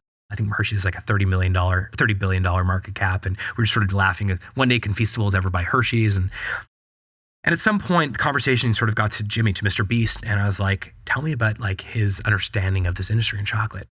And Reed's like, it's deep. There's no one on the planet that knows more about chocolate right now than Jimmy does. That Jimmy knows so much about the ratios of ingredients, and forget the marketing, because he Mr. Beast is a genius marketer, but the actual manufacturing of this particular chocolate bar, so it has certain ingredients that he really wants to have in it. And then we talked about Beast Burger that he put out there, and the quality. Beast Burger was sort of this ghost kitchen type product where on Uber Eats you can order a Beast Burger in 75 cities in America. But the quality of it, because it was distributed and because they were relying on third parties to actually make them, there was inconsistencies between a Beast Burger in LA versus Milwaukee.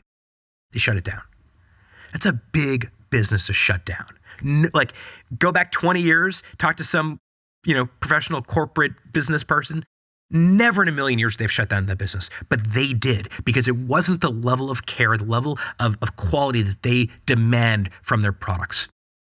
That is very different than the days of, I was a kid at the time, but I've heard stories about Brad Pitt launching a toothpaste company at some point in the 80s, apparently. And I don't know who he did a collaboration with, but it was basically it was the Brad Pitt putting his logo, his face on some product. That to me was promotional products, where you went to a concert and it was a great concert, and you went to the merch booth and you got this shitty t-shirt on the back of all the tour dates.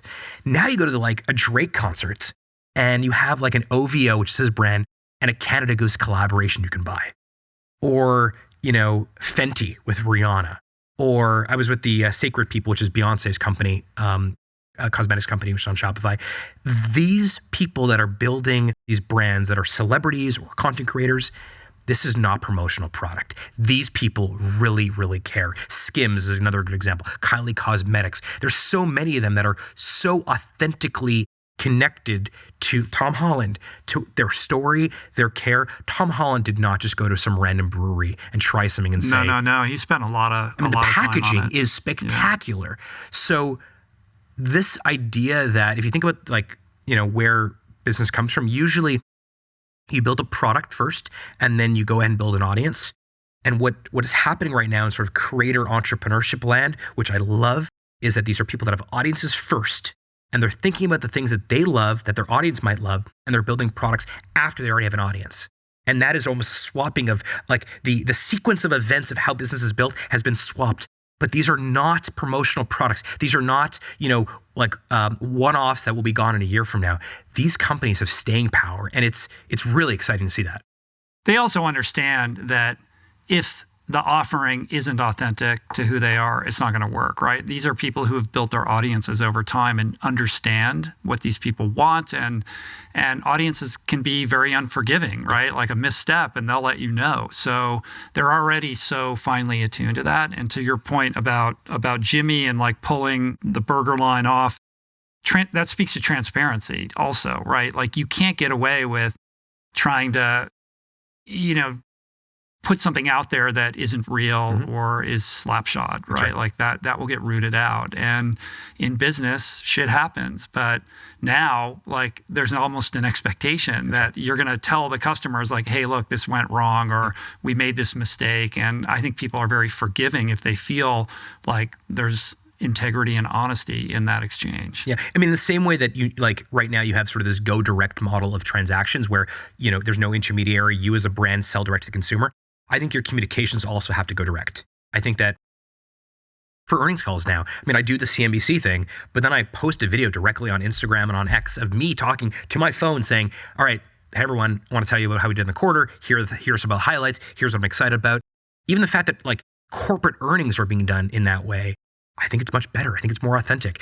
But if you do something wrong, you also have to. Yeah, you're a publicly traded company. You got to be pretty judicious in what you say and don't say. I know, like the other day, you were taking Canadian businesses to task, saying they need to be more aggressive, and there was like a 4% jump in your stock as a result of that. Like talking about the power of story, right? Yeah. Like what you say to the media has an impact that reverberates, well across like what you might think or whatever. Like there's but real it also means even for your show, Rich, like for what you're doing here with your podcast, you don't have to ask permission to anyone. The Rich role of 10 years ago had to ask permission. You would have had to have a distribution channel that likely was owned by not you. This idea that you can actually put out the content you want with the guests you want, with the conversations you want, you can edit the way you want. In many ways, I think this whole direct thing is actually making all of us more entrepreneurial. Yeah, I never thought I would be an entrepreneur. I still don't even, that feels weird to say that, but I guess, I'm running a business. So, you're a great entrepreneur. It's amazing. I've always been the law school safety kind of security guy. This was born out of a very different thing. It came later in life. But to your point, it's authentic and it's yours. But the tools are available. That's the thing that removes the middleman and allows you to do things without the capital infusion and all those other things that were barriers previously. The metaphor that I find fascinating is this mic we're using right here is an SM7B. Yeah, very famous using it microphone for a very long time, and it's unchanged for decades. It's one of the only pieces of technology that's been unchanged. But there is something different. People like you, like a content creator, a podcaster, didn't have their own Shure SM7Bs 10 years ago. You used to go to studios to rent Shure SM7Bs. I have Shure SM7. I have it at my home office. This is like at my desk when I go on Skype or Zoom or Google Meet. I'm using a Shure SM7B. In many ways, that to me is like a proxy for what is happening here. That like we've literally taken the tools that weren't accessible to us, and we've brought them in front of us, and we're putting out better content, building better products, building bigger businesses because like the SM7Bs now belong to us, and that's the technology change that has happened. I want to switch gears a little bit and talk about mental health. You mentioned issues with anxiety over the years. You turned 40, Misogi, 29029. You're thinking about... I'm following your footsteps. I'm just your own personal... Except you didn't have to go through some kind of crisis for it. Like you just volunteered for it. Like, God bless you. But mental health is something that you talk about a lot. Why have you decided to speak about this publicly? And what is it that you want people to understand about the importance of mental health in the context of business or entrepreneurship? When I was in grade school, a teacher of mine, I think it was in 6th or 7th grade, said to me that people that have depression often look backwards, and people that have anxiety often look forwards. And that was the quote. It's a very simple quote, but Are you stuck in the past or are you stuck in the future? I'm stuck in the future. I'm always in the future. But when I heard that particular teacher say that to me, I was like, that's it. I have anxiety. It was this thing that I didn't know that I had, but I learned about when I was a kid. I was like, I'm constantly thinking about what is next. And so I just kind of had that in my mind. It was sort of a bookmark in my brain for a while. And then at a certain point, I'm like, I don't have to be stuck in the future. Like I get to decide this on my own. And then this is only something I've sort of discovered in the last couple of years, 5 years or so. I was like, I don't have to be, like anxiety is me projecting something that may not exist, but I get to choose this sort of stuff. And I began to sort of learn about mindfulness and meditation practices and all those things that have been really, really helpful for me. And I never really talked about it. I always thought that it was a very personal, very vulnerable, just not my style. Like same way I told you, when I cried at the end of Everesting, I was like, why am I crying like this? But as I began to tell more people, hey, and this is in a very personal, very one-on-one setting, hey, I have anxiety, here's what's working for me. I find the easiest way, for me to just tone it down is to do very simple box breathing and sort of activates my parasympathetic nervous system. And here's a really good blog post on it, or here's a good podcast episode on it. The more that I kind of shared that, the more people sort of got closer to me. People that I weren't necessarily close with we just had a different relationship after the disclosure of my anxiety. And so I began to do it again. I was like, okay, well, sometimes I wake up in the middle of the night and like my mind is racing like a lot of people have. And someone said to me, like that teacher, this is more recently, said, when you wake up in the middle of the night, often what happens is your amygdala, your fight or flight response part of your brain is activated, but your prefrontal cortex is asleep. So there's no rationality happening. And so for a while, when I wake up in the middle of the night thinking about something that is never going to happen, I would just remind myself, I was like, yeah, remember, you're not being rational right now. So go back to sleep. And in the morning, Mr. and Miss prefrontal cortex will be awake, and we can have a rational discussion in my own mind about whether or not this is a thing or this is totally ridiculous. And again, I began to share, hey, I heard this really cool thing about prefrontal cortex and amygdala is being asleep when you wake up in the middle of the night. And people are like people that were in their 60s and 70s and 80s who were really thoughtful about this stuff would tell me like, I never thought about it in that way. And so I just made a decision a couple of years ago to start sharing more about this sort of journey that I do have anxiety. My self-identity is not based on anxiety, but when we get into a conversation around mental health, I'll say, I've had anxiety for quite some time and here's what helps me and here's what I've discovered and here are a couple of things that I think about. And I guess one of the better parts of getting older is that I just feel less scared to just say the thing about here's how I'm feeling, or here's the thing that's bothering me right now, or here's the insecurity at this current moment.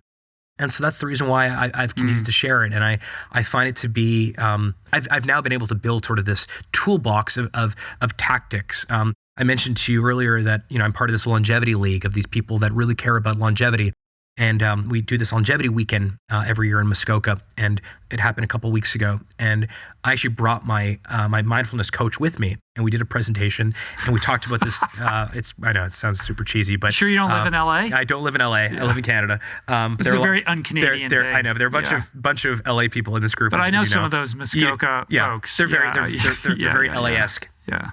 But I brought my coach, and I explained what this toolbox was. That if I'm about to do something and I'm feeling really anxious and I only have like 3 minutes, here's a tool that I'll use. So it'll probably be a box breathing. And if I actually have a little more time, I may do like a full 8-minute or 12-minute sit, and here's what it would look like. And I began to unpack this box, and it was remarkable because some of the people in this longevity league are like some of the most, unbelievable people in the world, famous astronauts and artists and business titans, people that are way, way more successful than I am. And they came up to me, some of these guys are like tough guys. They're like, Harley, that was really great. I'm going to use some of that stuff. I was like, dude, you're 75 years old. I look up to you in every aspect of your life. Like, there's no way I'm just teaching you that. And it's because I think there was this generation of, in particular, business leaders who simply locked that aspect of their life away in a box, and they didn't talk about it with their spouse or their kids or their business partners. It was a sign of weakness. And I think for whatever reason, something has changed that it's now okay to talk about those things and invite people in to participate in what your issues are because they probably have similar issues.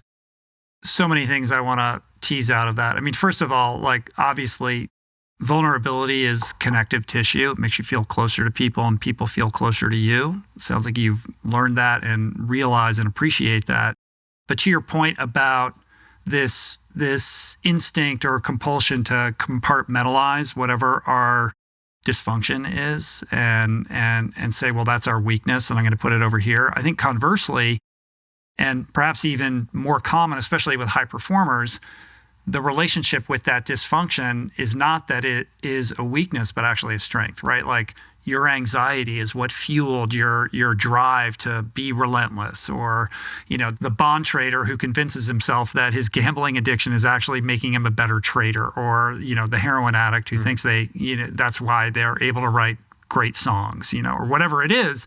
It is those mental health issues that we mistake as superpowers, because on some level, if we're being honest, they are fuel for what it is that we're trying to create, but it's a short-term, unsustainable fuel, right? Yeah. And you're either going to crash and burn, you're going to, hit the wall with it and realize you're going to have to find a different way, or it sounds like with you, like you were able to kind of recognize that early enough and course correct and find new and healthier strategies. Well, and also, I don't want to lose that. I was sort of worried a little bit about if you were completely equanimous. Yeah. How are you going to be able to get up in the morning? And this is the dilemma, right? Correct. So let me share something happened this morning, more than I was planning on sharing. But in the interest of full disclosure, I woke up this morning. I've seen a ton of your podcasts, some of your interviews, but I had not watched Alex that you had Free Solo, and I think that came out last week. It just came out. Yeah. Okay. I had not watched it, and I was like, I need to watch this right away. Now, it's quite a long podcast, and I woke up early, like 3:30 in the morning, which is a little different because I'm still on EST time zone, but I woke up and I went for a run and then a walk, but I listened to the entire episode. Partially, I was interested in it. I think he's a super fascinating guy, but also I didn't feel right about coming on your show today without having heard your most recent podcast, because I think that's like, you are the best at what you do, and this incredible opportunity for me to come on your show is an honor for me, and I take those things very seriously. That instinct to listen to your most recent episode before I showed up here today may have been partially driven and sourced through anxiety. I don't really care. It did something really great for me. I believe I had, when I walked in the door today, the most current version of how you were seeing the world, because, and again, ironically, it may have been filmed 6 months ago. I didn't know that, but I felt that I owed it to myself and to you, but mostly to myself, to know what is Rich's most current version of the world, his most current perspectives on things. And there was no way that I was going to walk in here today without having listened to that. That matters. And that's where I think anxiety is a fucking superpower. But that choice can be generated from something else other than anxiety. Could be. But for me, it's anxiety. Yeah. And so I'm not going to say like, I wish I would have slept in longer. No, that happened when I go on, Kramer, Squawk Box or Mad Money, and I know he's going to ask me some, random metric about, I don't know, contribution margin of some particular area of our business. The reason I know it is because of anxiety. I don't think that's necessarily a bad thing. I think it could, it's not getting the better of me. I wasn't going to wake up at midnight or something and not sleep last night because I wanted to listen to Alex's episode. I woke up at a time where I probably would have woken up around that time anyway. But I focus on it because I thought it was very important. I wish it wasn't only anxiety based, but if that's the reason that I'm able to be good at the things that I do, or better things I do that I wouldn't otherwise, I'll take it. Yeah, I suppose if it's working for you and not against you on some level, but understanding where you are on that spectrum, because if you're so anxious about what's happening tomorrow that you can't be present with your family, or that kind of stuff. That's not okay. Yeah. So there is a threshold to this, which is that, is it actually making my life better or worse? And for the most part, I've been able to channel it in a way that I think it makes my life better. But there are times where I will say to Lindsay, I'll say to my wife, I know we're at dinner right now. I don't want to be that husband who's staring at his phone the whole time, but I'm dealing with something right now, on the business. I need to take care of this. And Lindsay has said to me, she much prefers me to say that than to pretend like I'm present with her when I'm not. And so I'll say, give me 10 minutes, time me if you want. I'm going to go outside the restaurant. And Lindsay, if you want to leave, like you don't want to sit here by yourself, no problem. But I need 10 minutes. And Lindsay's like, no problem, take 10 minutes. But when you come back here, we're on date night, right? And I was like, yeah, we are. And I'll come back and I'll turn my phone off and I'll put it away. So even that type of thing, 24 months ago, I would not have done that. I would have pretended that I can do it all. So what changed? Is it this mystical 40? I don't know. 40, yeah. No, it's not mystical.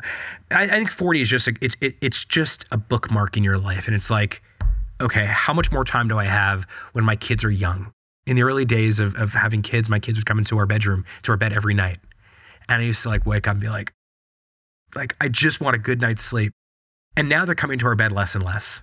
And every now and then I kind of miss them coming to our bed at night, snuggling up and waking up with our two daughters in the bed. I don't know. Maybe it's just getting older. Maybe it's meeting more people who explain to me, people that I thought I admire, back to that vertical mentors that I really admire in one particular area. And when I say to them, what's something that I don't know that I should know about your life? And they'll say, I didn't do date nights. I wish I did. And so I think, having more of those people in my life, plus just getting older, dropping a little bit of the ego, it's a very helpful mechanism. Yeah, you're at where you're at. You've been there for a while. So how can you take this intense intentionality that you have devoted to your business to the other areas of your life that are important, right? Yeah.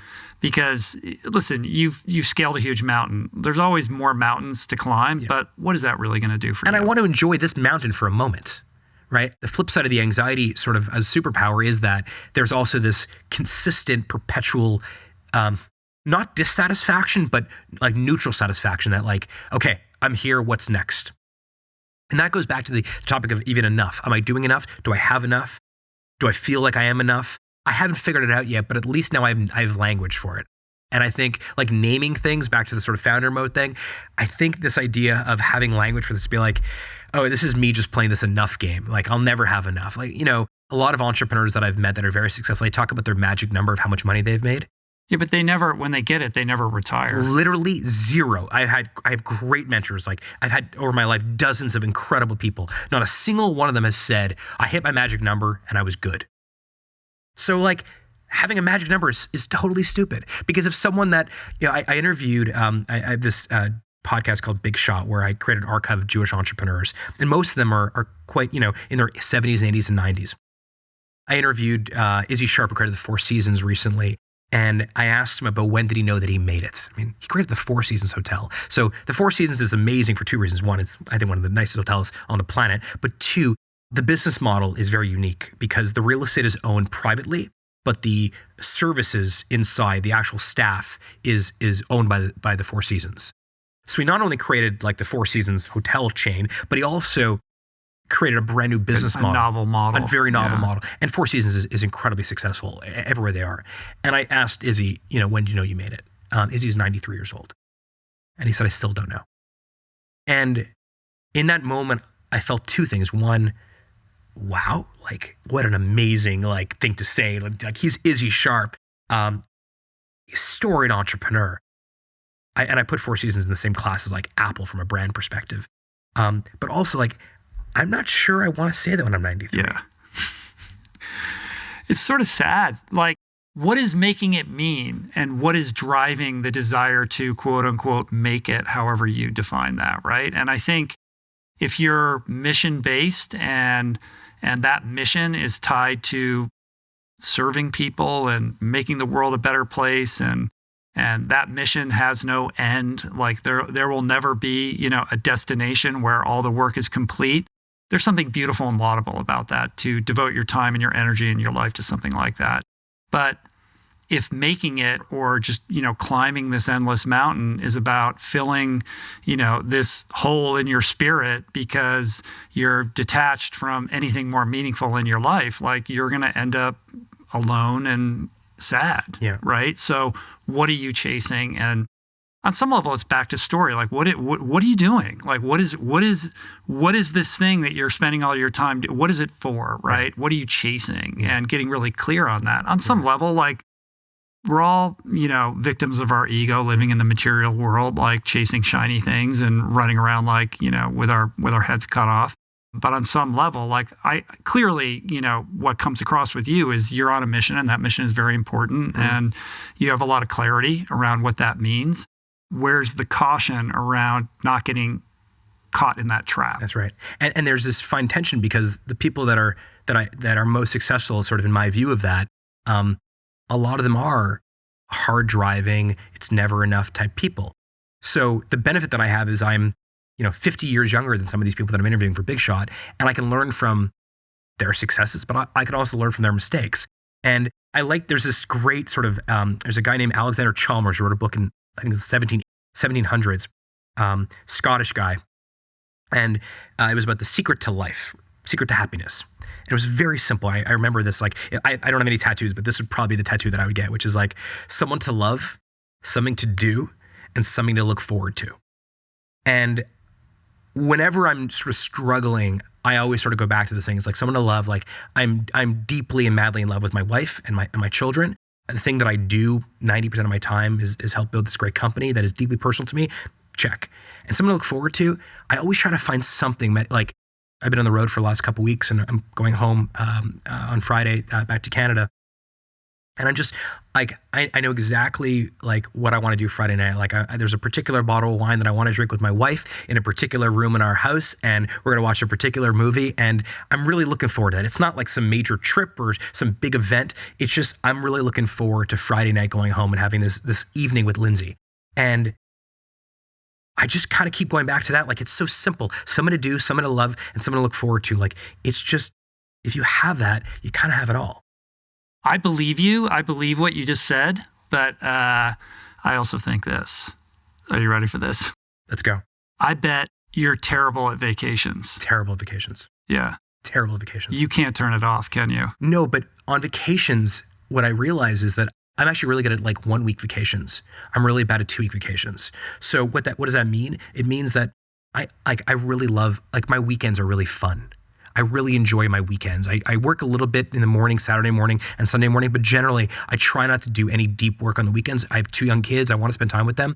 So my weekends are sort of like, friends of mine want to take larger trips, 3 week weekend. And I was like, I cannot do that right now. I don't think I have the, I don't. But let's say, just as a thought experiment, let's say you could trust and have confidence that whatever obligations that you're responsible for are being taken care of. Let's assume that everything is fine at Shopify, and you have these 3 weeks, and you've got buddies, they want to ride mountain bikes across Vietnam or something, whatever, right?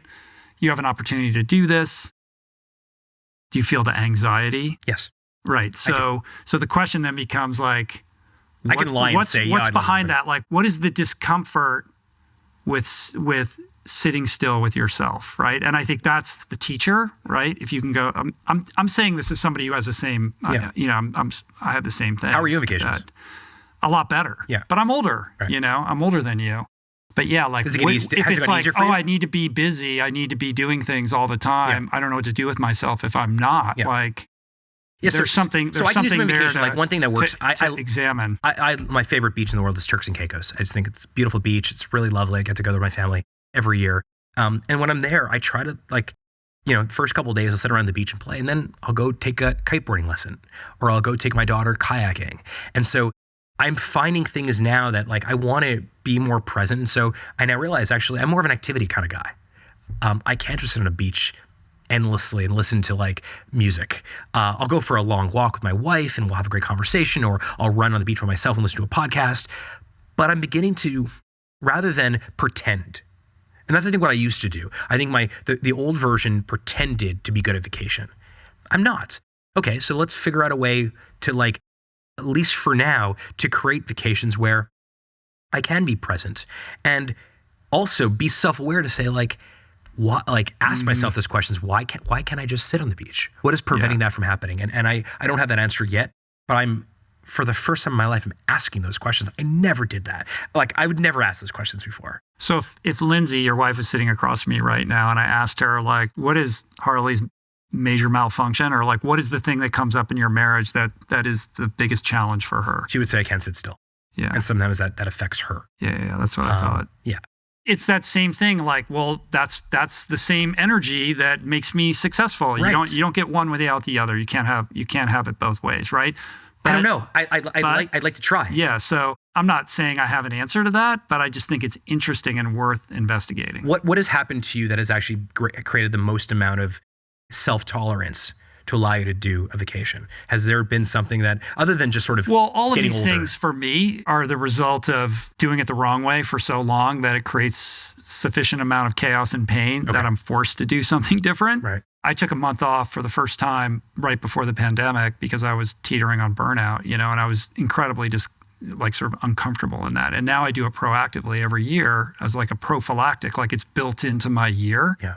And every year that I do it, I untether a little bit more. Like, at first I was still checking my email all the time, or like the last time that I did it, which was almost a year ago, like I didn't look at my email once. Wow. And like everything was great, so I'm learning, like I'm not perfect at this. And I mean, this is a very privileged, thing, right? Like I recognize that, but the point being like finding a way to have a relationship with yourself outside of the context of what you do so that your identity is not so, completely embedded in, like Shopify president, right? There is a Harley outside of that that is worthy of honoring. There is this, back to law school friends, I met with a law school classmate of mine a couple years ago, probably 5 years ago, and he was just about to become a partner at a big law firm, like a big white shoe law firm with all the accoutrements and all the things that comes with it. And we were talking about something, and he's like, "Oh yeah, well, Sunday night." I was like, "Sunday night?" He's like, "Yeah, well, it's the worst time of the week." I was like, "What do you mean?" He's like, "I hate Sunday nights." I was like, "Well, why?" He's like, "Because Monday's coming the next day." And I'm like, "Huh." Anyways, let it go. Didn't think much about it. I called him back a couple weeks later. This is probably 5 years old now. 5 years ago at this point.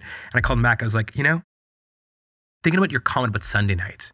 And I know there's like these sort of memes around Sunday scaries, but part of the reason that I don't know if I don't love vacations or don't need vacations or struggle with it a little bit is because like my Sunday night feels like my Friday nights.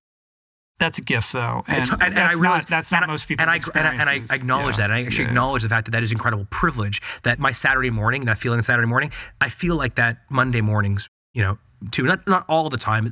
And sometimes I can have a bad day or something like that, but generally that's how I feel. And I think that privilege comes with a great amount of responsibility, and I feel that responsibility. Now, the key for me is not to mistake responsibility with avoidance of like some issue I'm not dealing with. I'm not at that stage of evolution. I'll come back in 5 years and give you the update on that one at some point. Report back. I'll report back of how I'm doing. Well, before we kind of close this down, maybe we can, end this with a few thoughts around what you've learned in your journey of entrepreneurship that are relevant to, like, I don't run an entrepreneur podcast. Like, this is not a business podcast. Most people listening to this, maybe, a bunch of them have side hustles or they're Shopify clients, but most of them probably aren't entrepreneurs. So how is this relevant to the average everyday person who's tuning in, looking for a little insight on how to level up their life a little bit?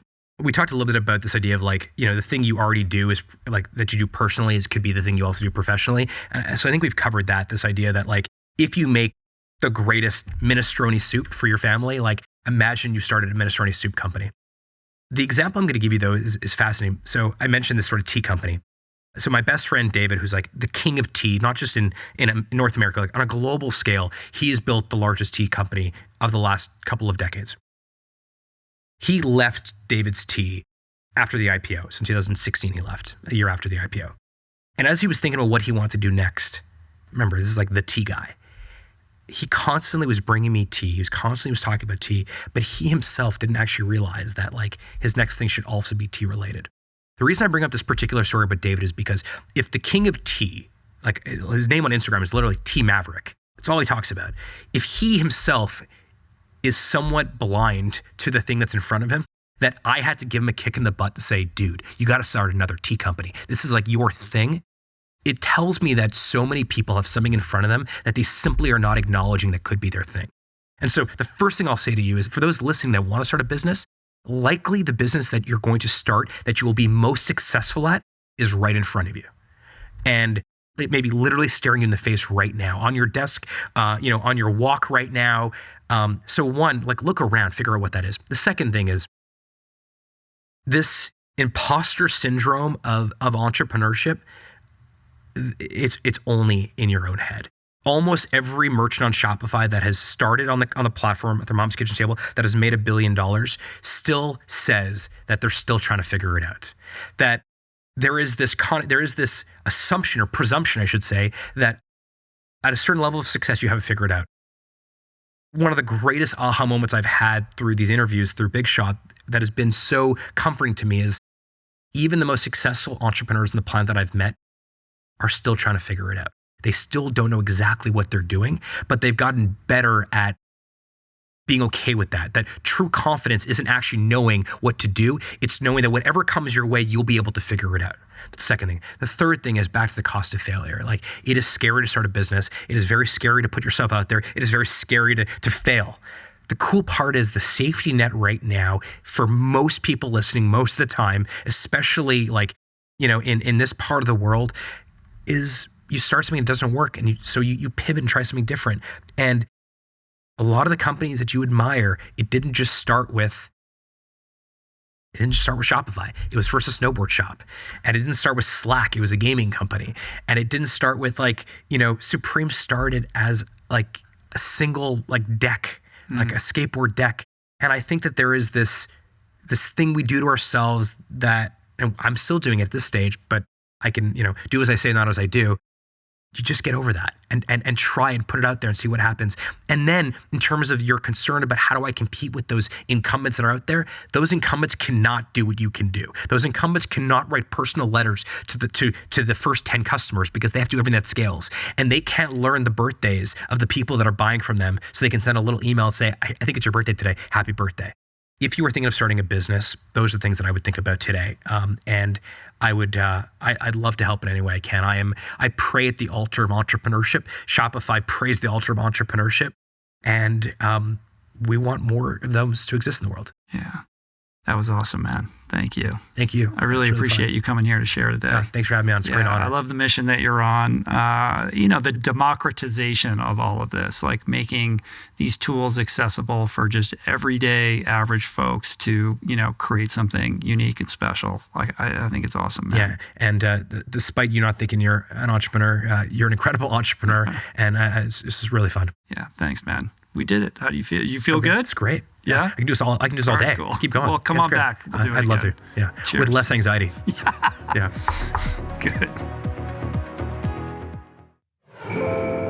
That's it for today. Thank you for listening. I truly hope you enjoyed the conversation. To learn more about today's guest, including links and resources related to everything discussed today, visit the episode page at richroll.com, where you can find the entire podcast archive, my books, Finding Ultra, Voicing Change in the Plant Power Way, as well as the Plant Power Meal Planner at meals.richroll.com.